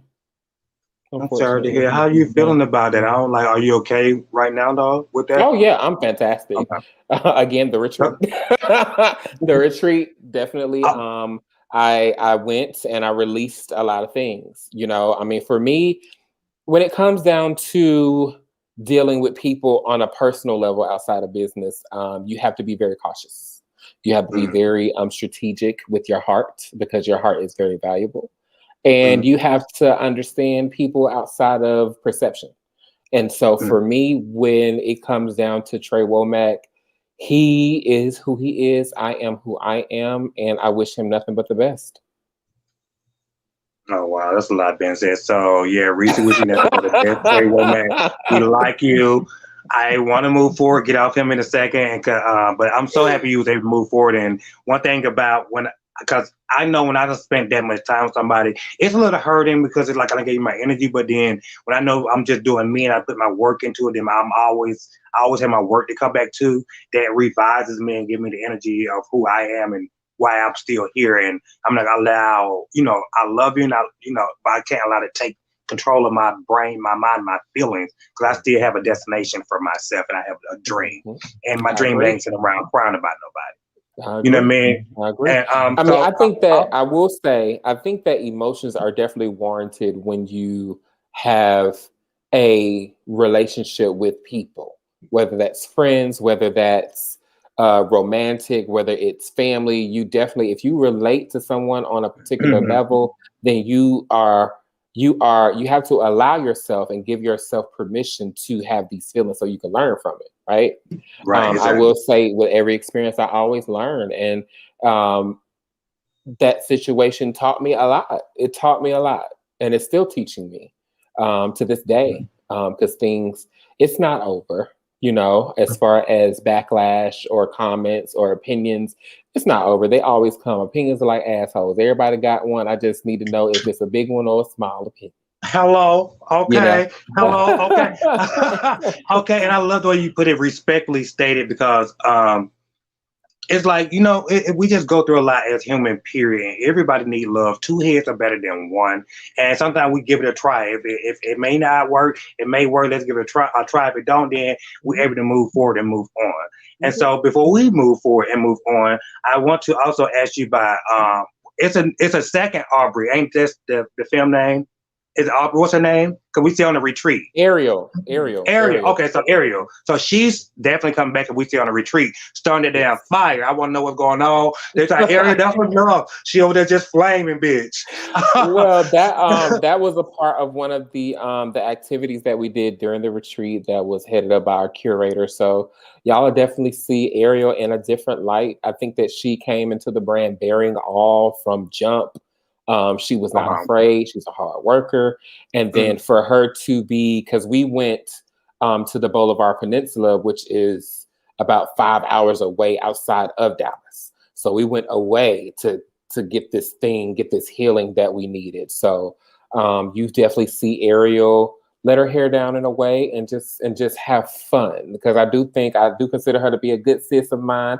I think my sis work a lot, to the point where some days that I know Mondays for her, I don't call her because she is going to be drained and sleeping, and that she performs as well. So she performs, and she's a pageant girl through and through, and then she sews. So I mean, she's very busy. So I know, it's just she has to sometimes just take a moment, and pulling her away from the city for a few days was definitely needed for her, for sure.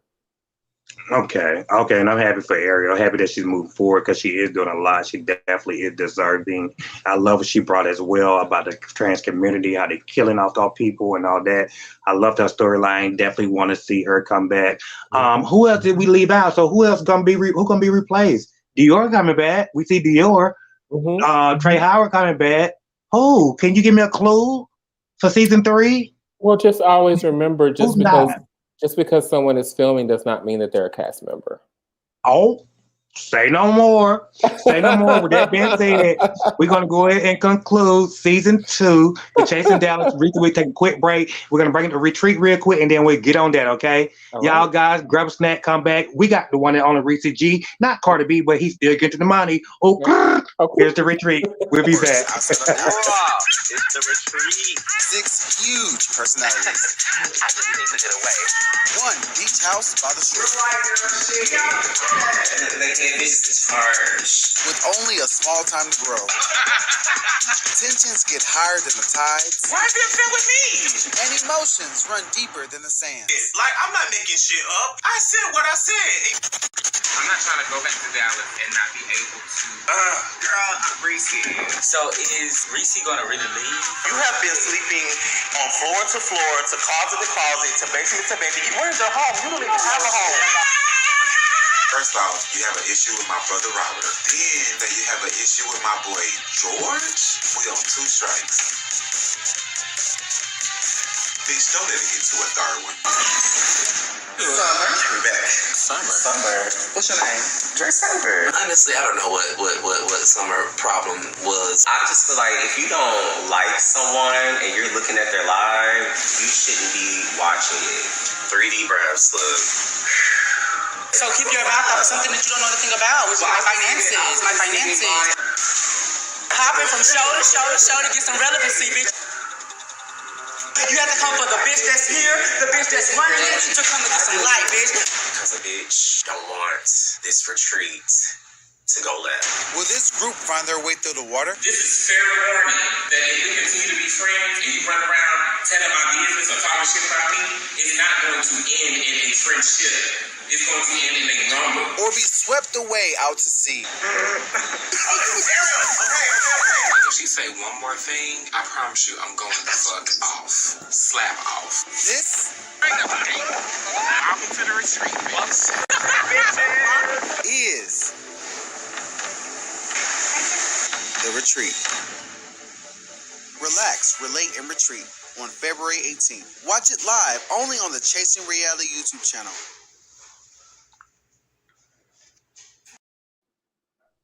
Yes, God, relax, relate, and retreat coming this Thursday on the Chasing Reality. Tell them, Reesie, girl. Yes, only on the Chasing Reality YouTube channel. So Chasing Dallas presents The Retreat, the official first spinoff show from a Chasing franchise, coming to you guys this Thursday, February 18th at 8 Eastern, 7 Central. Yes. And I'm gonna tell you right now, I don't give a damn. If Reesie call me next season for season 2, bitch, I'm packing and I'm goddamn going. I'm going, Reesie. Already, before we even air, people are wanting to see some of their favorites on a retreat already. So, and a lot of Atlanta girls, So I mean, that might be something you can do, like a group thing, like change them out each season as you go. Keep who you want, or either hell, double it up. You never know what can happen. So, The Retreat coming out Thursday. Who all do we have other than yourself? And we know a couple of other people on there we've seen the faces, but can you just let everybody know the cast members that's on there? Who should we expect to see? Yes, so you have Ariel O'Hara, you have Trey Howard, you have Dior, you have Eric James, and you have Dre Simber. Girl. So y'all gave that Dre Simber a couch to lay his head on? With Dre Simber, How did that happen? Dre Simber does well for himself. I mean, he does his own thing. He is definitely not sleeping on couches or floors. I will say that. He is doing what he has to do, and he is doing very well, if I do say so myself. So, but he auditioned. I put out a public audition casting for it, and he submitted it, and I was like, "Oh, really?"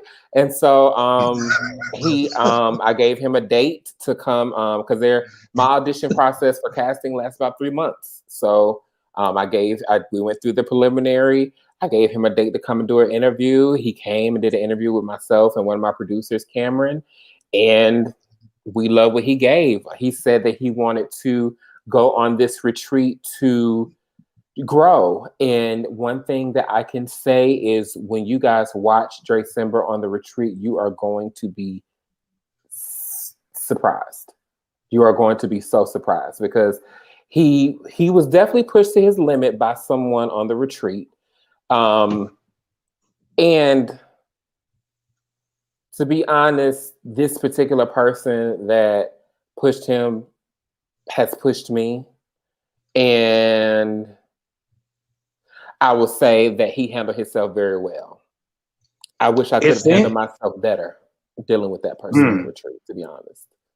Okay, because I remember you saying something and like you go to go off. So I thought it maybe toward Dre Simber because I'm hearing other shady comments toward Dre Simber. But it seems as if you and Dre Simber, because I see y'all hugging on the beach, seems as if y'all do have a good relationship. And one thing I can say, if Dre Simber come to any casting audition like myself, I feel like Dre Simber will kill it.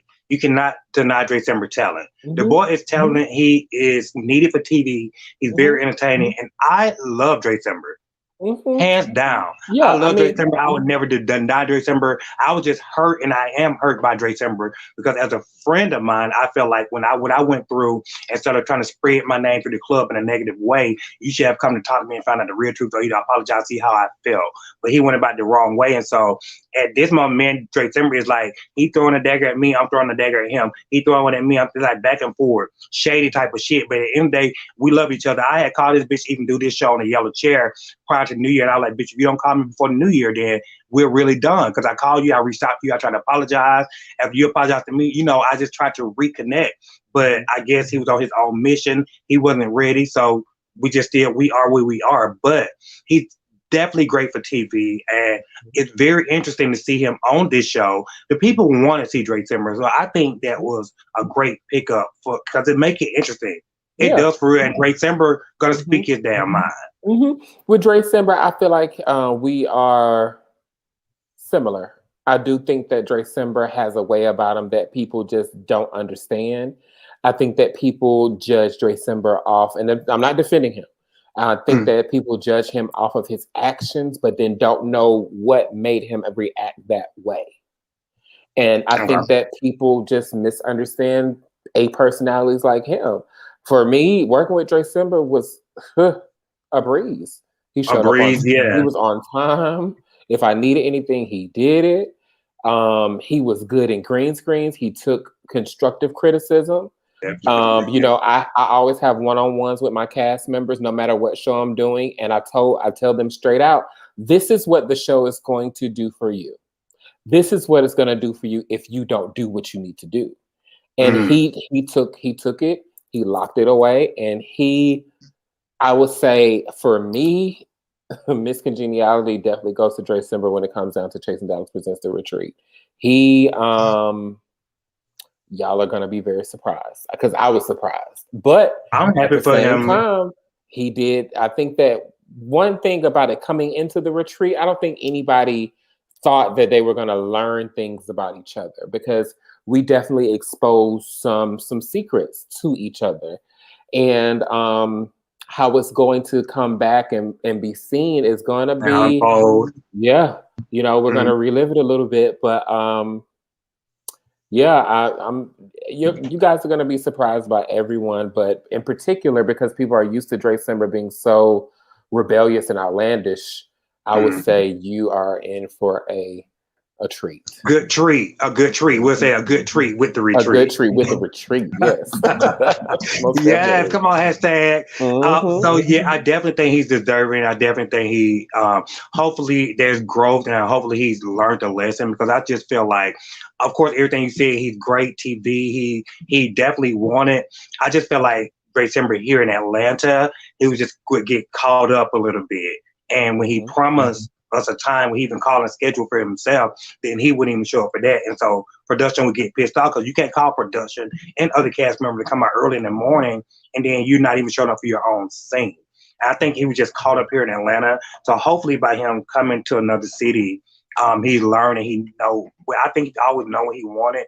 But when you just have everybody else and all of that around you, it kind of take you off your your track. So hopefully he found that. And again, I'm very happy to see him. And I'll leave him alone. And I'll talk to you right now. I won't say no more respectfully about him on the couch. I'll leave you alone, Dre Summer, because you know I love you, bitch. I always think that a conversation, if it's necessary for people, then have it. I think that y'all could just talk off this, away from this. Y'all pop a bottle together and just have a conversation and just say, this is where you hurt me, because that's all it is hurt. This is where you hurt me. And I apologize for hurting you. If you could tell me where I hurt you, okay, we apologize. Let's move on from it. And then after that, if y'all still fuck up, then that's on y'all. Right. Well, hopefully with the retreat, I'm definitely going to be watching each and every week. Hopefully I can speak with more, have more interviews with the guys on the show. Ariel, of course, her, and even Dre Simber if it come down to it, because overall, it's love. It's like you found your brother, your sister, and bitch, I want to fuck with you right now. I'm separating you. But at the end of the day, we're never going to fight. We're never going to go face to face and blow. Me and Dre Simber don't do that. We both just talk shit. Yeah. So, but he's going to be y'all both do it so well. So well. That's why we are good. Like, yeah, that's my bitch. I don't give a fuck nobody say that's still my bitch. But so is there anything more that you can tell us about the retreat or anything? Don't go into so much because we definitely want to watch it. But is there anything that we can be is unexpected or what can we expect from the retreat itself? You guys can definitely expect to see everybody in a different light.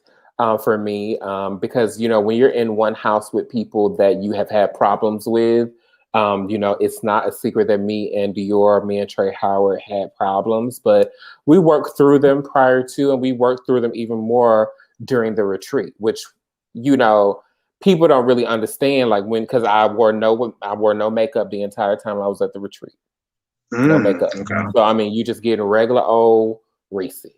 Just come on, still stunning now, still stunning. Come on, no makeup, but you're giving just regular old Reesie on the retreat. And I just wanted people. One thing that I'm definitely tired of is I hate that people have this idea that I can't keep friends for some reason. I'm like, girl, where y'all get that from? It's not that I can't keep friends. That's what they think, and that's what they've been putting out there. But the thing about it is no, some of y'all want to be my friends, and I just don't want to be your friend. And that's okay. That's okay, right? That's what you're missing. I like.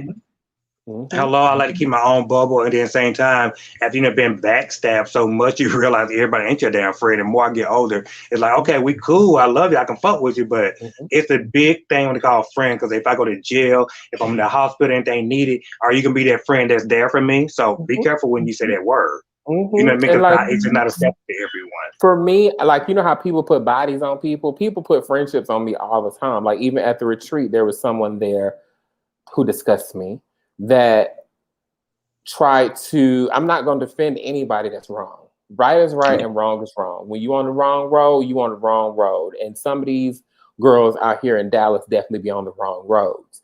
And what you're not going to do, for me in particular, is you're not going to treat me as if I was supposed to do something and I didn't do it because of our relationship. I ain't close to too many people out here. So I'm not going to defend you, especially if you're wrong. Now, some of my closest friends, like Ariel, is in that zone of, okay, girl, I'll talk to you, girl, when we leave, girl, that was wrong, girl, or some, Right. that, you do your friends that way. But some Like off people, camera. they're off camera. And then on top of that, there was somebody who just totally had slayed the fuck out of me. And what happened was, I can give you a little tidbit. So I was supposed to go to a event, and the night prior to, one of my close friends here in Dallas, one of my producers, he was actually jumped and robbed the night before. And he had broke his hand was broken and things like that. And it was right down the street from my house. And I had to tend to my friend. And so it was a lot going on that night. I had to tend to my friend and make sure my friend was okay, make sure his mom was contacted, his family was contacted. And by the time I finally got some rest, it was 8 o'clock, 9 o'clock the following morning. So of course I can't go to your pop-up shop when you're going to have many more because you're selling products. For somebody to go and talk shit about me to somebody that owes me more loyalty than you, it's like, girl, where's your brain in the bottom of your shoe? What's going on? Like you want what you want is a moment. You want a moment, and you can't keep a moment because you don't know where you're going. So you're a lost cause looking for a moment, a placement in this world. And so if you can't do that. And so for me, if you're trying to be a friend to me, and y'all will see it on a retreat, because I had to check her, because like one thing that I have done is I've held my tongue too long. Okay. I've held my tongue too long, and now it's time for me to go ahead and start saying what needs to be said. Because I'm not going to exhaust myself with being willfully dense combined with being poised at the same time. Fuck all that. Like if it needs to be called out, it needs to be called out. In which I told somebody on the retreat, his name is Eric. I told him, if you want to go there, we can go there. So don't do it again. And she actually, I would say there was an event that George hosted, and she tried me at the event, and I was so shocked that she tried it. Then she took to Facebook, because at the event she said that I need to be worried about my mother's health, and one thing you don't do, you don't talk about my mom. Don't talk about your real, like your blood mom, your birth mom. I don't have a gay mother, so I only have one mama. So don't talk about my mama first. Secondly, don't talk about my mother's health. Thirdly, how did you know about my mother's health? Because I don't talk to you about that. And then I was like, you know what? Maybe she was drunk. But then the bitch took to Facebook as well and was kikiing in the comments. So I'm not going to say the next time I see her. So this bitch knew what the fuck she was doing. Oh yeah, she was very conscious. Stupid. Yeah. But still conscious. Oh yeah, stupid but conscious. And she just got one more time. She shouldn't have anymore. But, I'm a definitely, one thing about me is when I get mad, as y'all saw season 1, I don't have a conversation for you. When Charles came around the corner, it wasn't no, hey, how you doing? It was what's your tea? That's how we do it in Atlanta. What's up? Right. And that's a dagger, because one thing I haven't seen on these series is somebody try to go in about you with your parent. Now, bitch, because that's like, now our bars, none. I don't give a fuck how cute I'm trying to be in front of these cameras, how much I'm trying not to fight. Bitch, now you poking me for real. That's one thing you don't. This off camera. And it was like I was at George's event, and with George, it's like I already know we're not on the. At the time, I thought we were okay, and so like it was after his birthday. I sent the gift. I had just seen him at the birthday party that I did for Markel. So we're trying. My best friend thinks he's cool. So I was like, okay. I'm not finna go to your event and light this hoe up because she's trying to pull it. Because she put her hand in my face, and I wanted to just but I was like, I'm not gonna do it at George's event because I'm trying to make a good effort here. Right. But when you go there about my mom and all this stuff and all of that, and then everybody thinks it's cute and it's a joke, I don't really care about them. But you don't get the right to do that, especially because you don't know me. So wait a minute. Okay, so everybody think it's cute and all that. So when did he say something about your mom from the group, and the group started laughing like it's hilarious? Are you crazy? Well, they didn't laugh. Everybody was just like, ooh. And of Kiki, course, ooh. there was nobody there to defend me. No one even stand up and say, "Hold on, wait a minute. We don't talk about nobody's mom. We don't do that shit." Now, hold Well, on. We can stop right there. Ariel had left. Dior was still there, and he was just like, "What the fuck?" Because Dior was even upset as well. And Trey Howard, I think he was in the moment there. So I mean, those would be the friends of mine that were there to defend me, but there was nobody there. I mean, most of the time, you know, people like to see all this stuff, especially when you're an old queen living in a city. Living your best life, and you ain't got no drama in your life because your life is boring as fuck, then of course you want to see all these things as entertainment, right? Right. But like I told Miss Thing, I said, this is not a battle that you will want. And I said it just like that. This is not a battle you will want. You do not talk to me like this. And so I have yet to be in another scene with her thus far. But that doesn't mean that she's not going to be invited around. And I'm sure that one of these days, very soon, if we're filming, she's going to try and address me. And if she does it disrespectfully, I don't know where her face is going to end up. And see, some things are trigger moments where I don't want to be in the scene as well, like you said, with somebody who can trigger me when there's a point where I can go to fucking jail, bitch. Or we can really go all the way out like that. Where there's a point where I don't know what's happening to me or you, but bitch, I'm gonna go in if you keep pushing that button right there. And so let me ask you real quick. Let me back up just real quick. The season 2 finale. What in the hell happened with you and Miss Thing? Was it Miss Melvin? Markel? What was her name? Markel? No. At the finale for season over the dinner table, you were to like walk out. You're talking about that girl. Are y'all okay? Are you type of men move forward? I don't know if she's still alive. I don't know if she's still in Dallas. I haven't seen her since the Last Supper. Because that was the last time that a bitch like that could ever eat at the table that I prepare. Period. Okay. My thing with her, it's like, because I knew that she was a dirty girl when she did what she did, because I purposely just tried to see, like, if you're my friend, you're not gonna do a low blow. You're not gonna play dirt. Right. But I purposely, like I said, at the event, I had talked to production prior to. I said, y'all know I sent so and so that email to see, because the email stated that we couldn't put the show out because I was getting evicted from my apartment, which was a lie. And so I said, if she brings this up, she's just trying to hurt me. And the girl brought it up, and I wanted to tag that ass, but it took 4 people to help me not do it. And I'm thankful for those 4 people. Yeah, because if it's a real friend, even if it was true or whatever you've gone through, if you call yourself and try to help me out, don't throw it in my face, bitch, because then you wasn't doing it from the heart, or you was doing it just to try to talk about me. And that's one thing, this damn gay lifestyle. That's why I don't ask these bitches for help, bitch. I will struggle. I do whatever I got to do, because ain't nobody finna throw shit in my face. Let me be very clear. It wasn't. I never asked her for anything. I just told her a lie to see if she was going to bring it up, because what I had been hearing is that, oh, girl, she talking about you. She's saying this, she's saying that, she's saying this, she's saying that. Like, I'm going to be good regardless. God got me. But my thing was, okay, I'm not bringing up anything of your personal business. So why are you bringing up my personal business to people that are considered to be my foes? And then you're laughing about it. Like that, I don't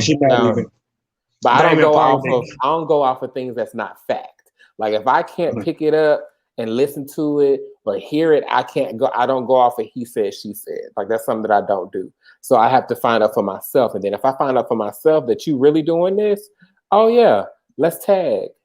You're it. Right, because to me, it's like, I think there was a jealous spirit, and she couldn't take what you was doing, and it was herself trying to, her way of calling herself trying to put you down or try to minimize you, like you wasn't nothing, because at the same time, you're growing. And so overall, that's really nothing. I'm glad you was able to move past that, and I know some people can push us to anger or make us feel that way. I'm glad you didn't do anything to get yourself in any trouble, and you still are surviving, you're still moving on. So with the retreat, Let me ask, how many days did y'all go with filming? How many did y'all, was that y'all in there like 10 days to 14 days? Or how long was filming? So for the retreat, I think it was the quickest film that I've done so far. So we filmed for about 5 months.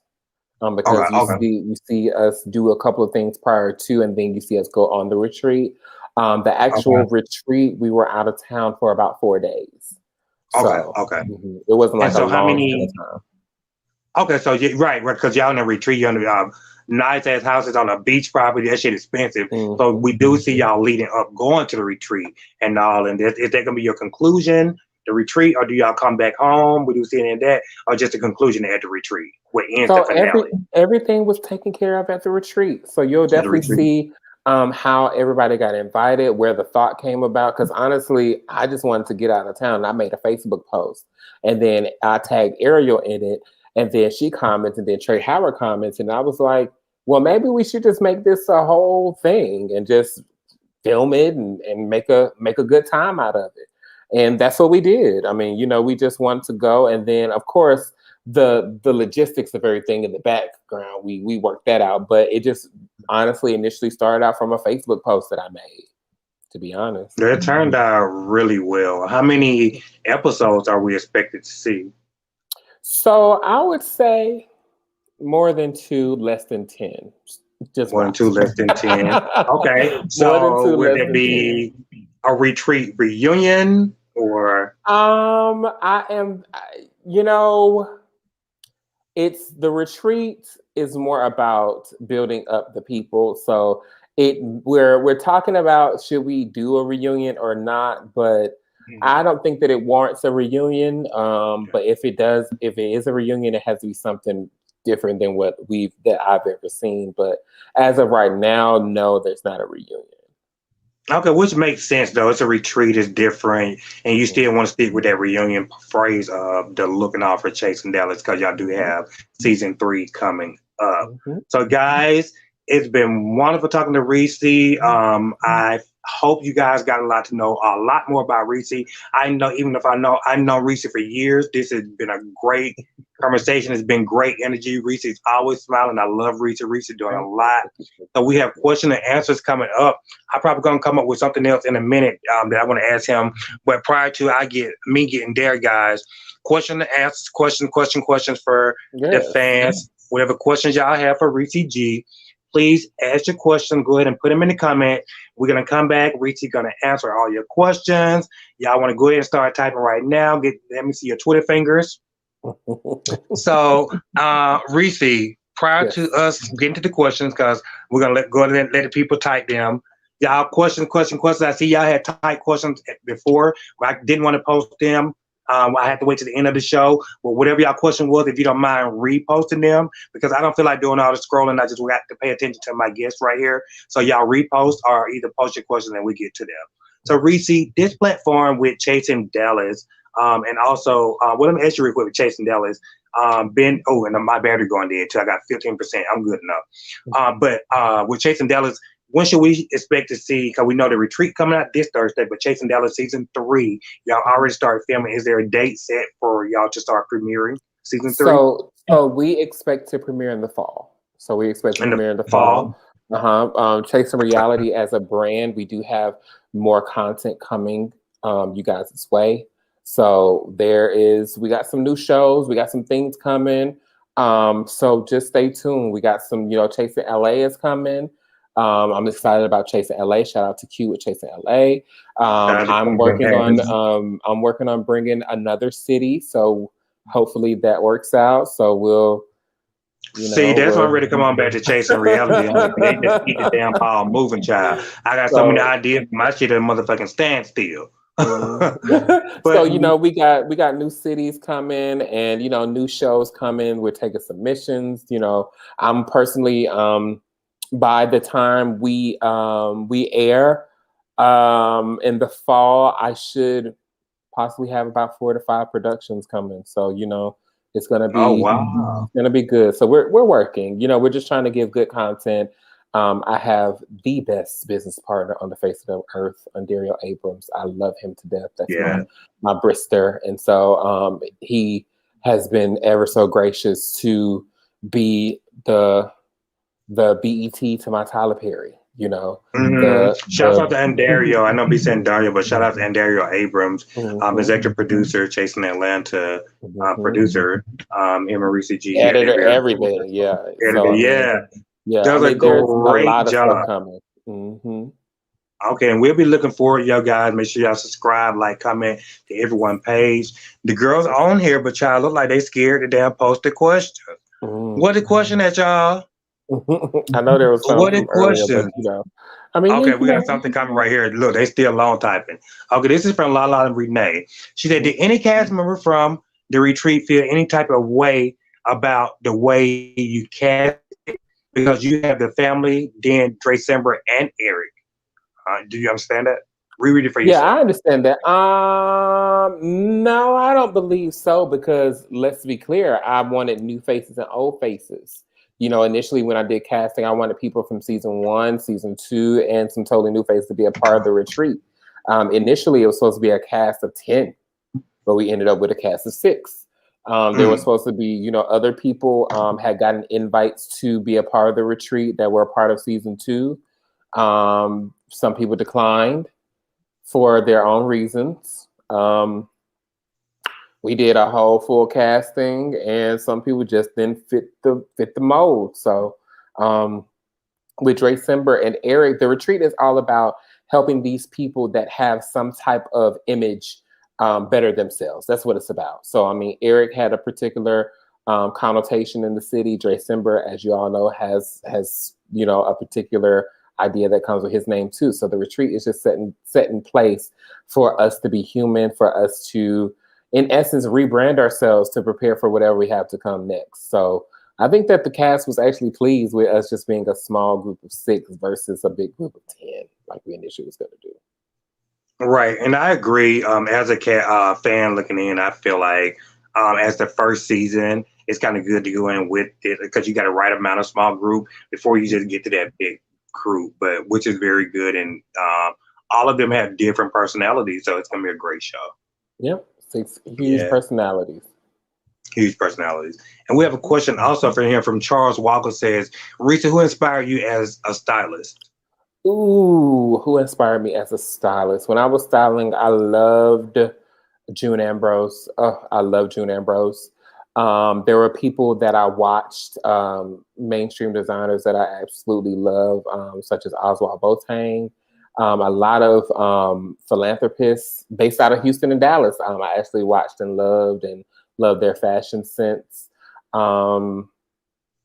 Yeah, it was just, to me, it was a lot of just really June Ambrose. I loved her. And then I just love how she put things together, how she did branding. It was more so about branding because that was my strong suit as a stylist. You know, I got published because of a branding shoot I did with Monyetta Shaw and Drixina Nelson.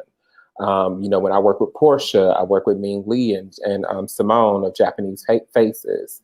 So, you know, it was, for me, it was those branding things and that development, which is why make sure you guys watch. I'll be launching a particular business come season 3 to, you know, filter back into that development piece. So.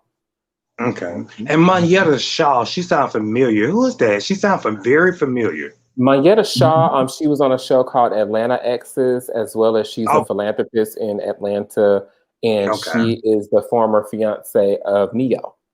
Neo, yeah, okay, that's what it is. And I think maybe they even had their own series or something. Maybe it was Atlanta Exes though, and I saw Neo on there as well. But yeah, okay, so Monyetta Shaw, you did a lot. And so, okay, so we have our next question real quick from Eating with China Boo. Why do you guys have a straight girl on there? Do they? Do y'all? I would say. Do you have a straight girl on there? Even though Ariel is a part of the LGBT community, I mean, she is a woman that likes men, so I consider her to be a straight woman. She's just very, you know, she's just transgender. I think that she's asking particularly about a cisgender woman that's heterosexual. With me, I was even hesitant with putting Ariel on the show season 2 because I don't want any man to disrespect a woman. But Right. speaking to my sis, Shauna Brooks, she was like, girl, hey, it's going to happen. It's going to happen. So I went on ahead and just jumped in it. I'm not opposed to adding a cisgender heterosexual woman that's an ally to the community on the show.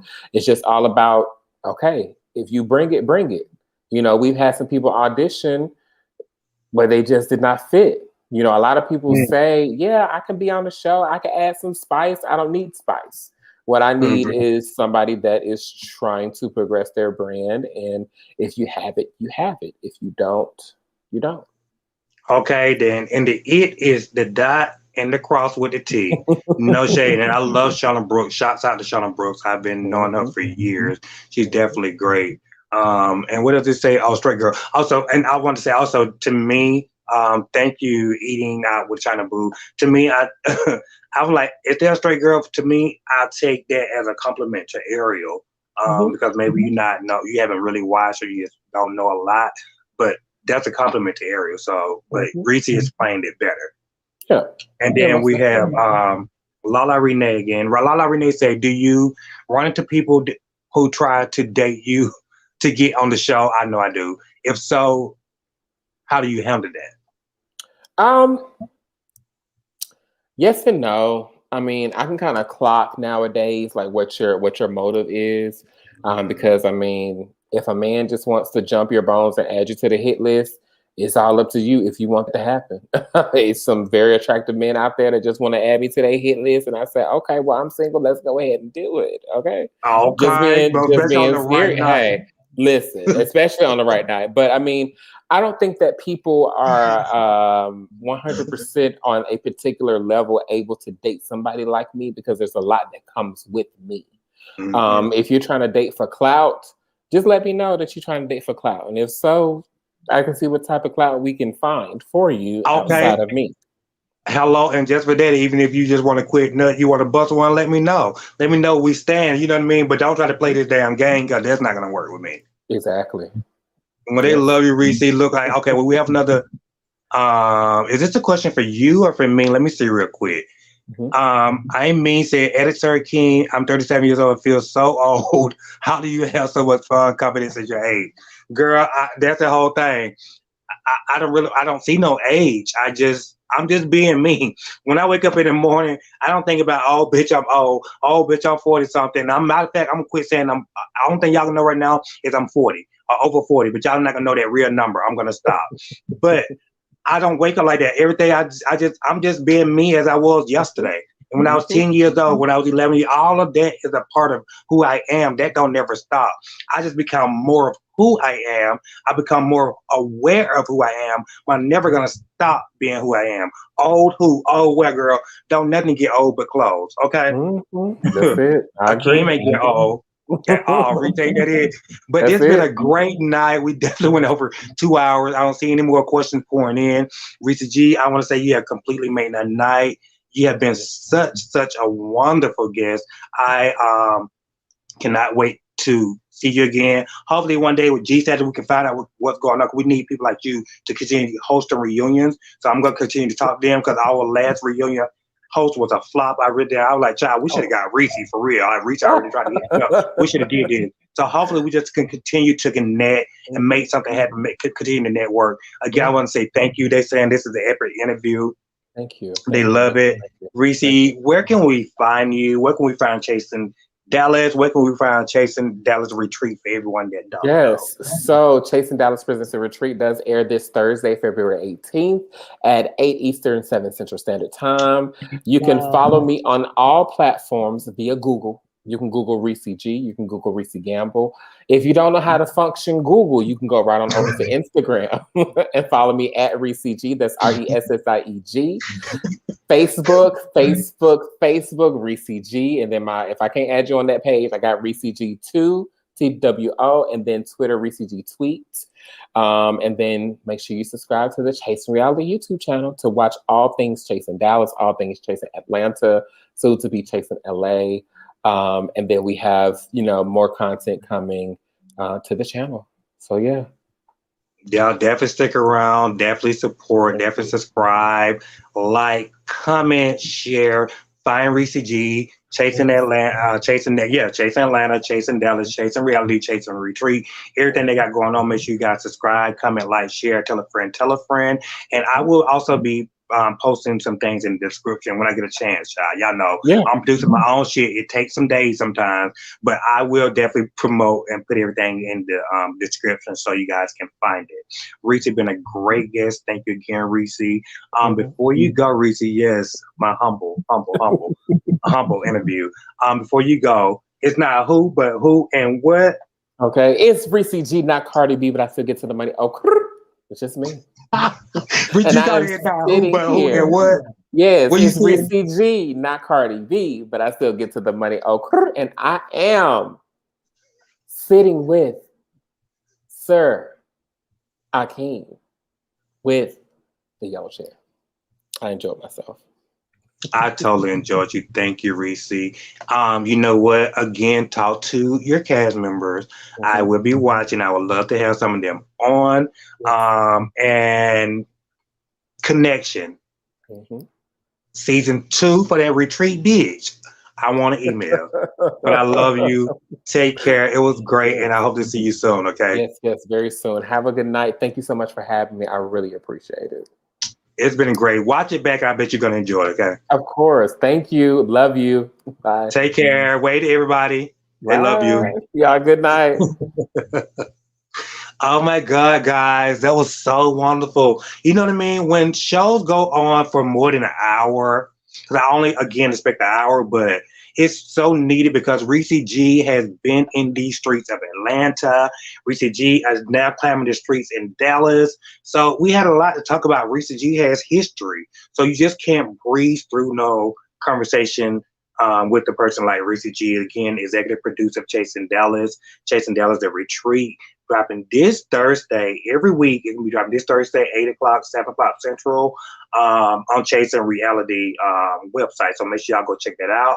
Also, we have coming tomorrow, which is a show that I'm a part of, which is called Real Life and Philanthropy, ATL. If you guys have not watched Real Life and Philanthropy, make sure you guys play catch up on that. I will be giving you the most raw, real, and ridiculous cast member of each and every week of this show, Real Life and Philanthropy. Make sure you guys like, comment, share, subscribe, tell a friend, and make sure you ring that bell for your notification. But I definitely would be here each and every week giving you guys that raw, the real, and the most ridiculous person of philanthropy, real life and philanthropy.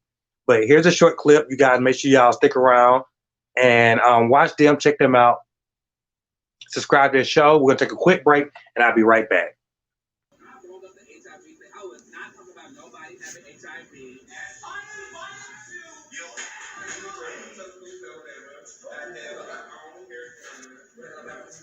I'm not at odds with nobody.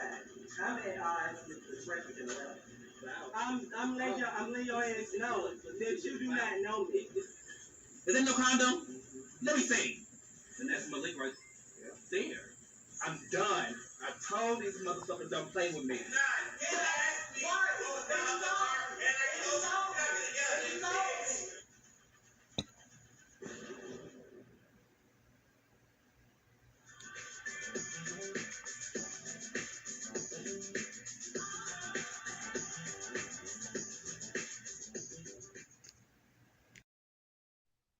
Yes. That was Real Life and Philanthropy, ATL Season 1. Make sure you guys comment, share, like, subscribe, tell a friend, because your boy will be on that each and every week giving you the raw, the real, and the most ridiculous of these cast members. I want to say thank you guys once again for watching the Yellow Chat with your boy, Sir Akeem Gionnie. I had a great time with my guest, Reesie G from Chasing Dallas. It ain't Reesie G, it's not Cardi B, child. You know what I'm saying, child, but it's all about the numbers. All right, y'all, I love you guys. Take care. My phone is going dead, so I can't play FWM, but FWM will be coming out in 2 weeks, February 26th, y'all. Y'all don't cash out me, so buy my damn single, FWM. It's only a motherfucker $1 and some change. Bitch, you got that in your purse, in your pocket, on your couch, under your sofa, bitch, in the bottom of your motherfucking bedspread. Give me $1 and motherfucking something for my single. Thank you guys for watching the Yellow Chair. It's your boy, Sir Akeem Gionnie, and I cannot wait to come back with my guest, Mr. Gardini. Gardini from Chase, Atlanta. We'll be in the building this week, so we'll play catch up, guys. Bye. Love you. My phone going dead, so I gotta go. Bye.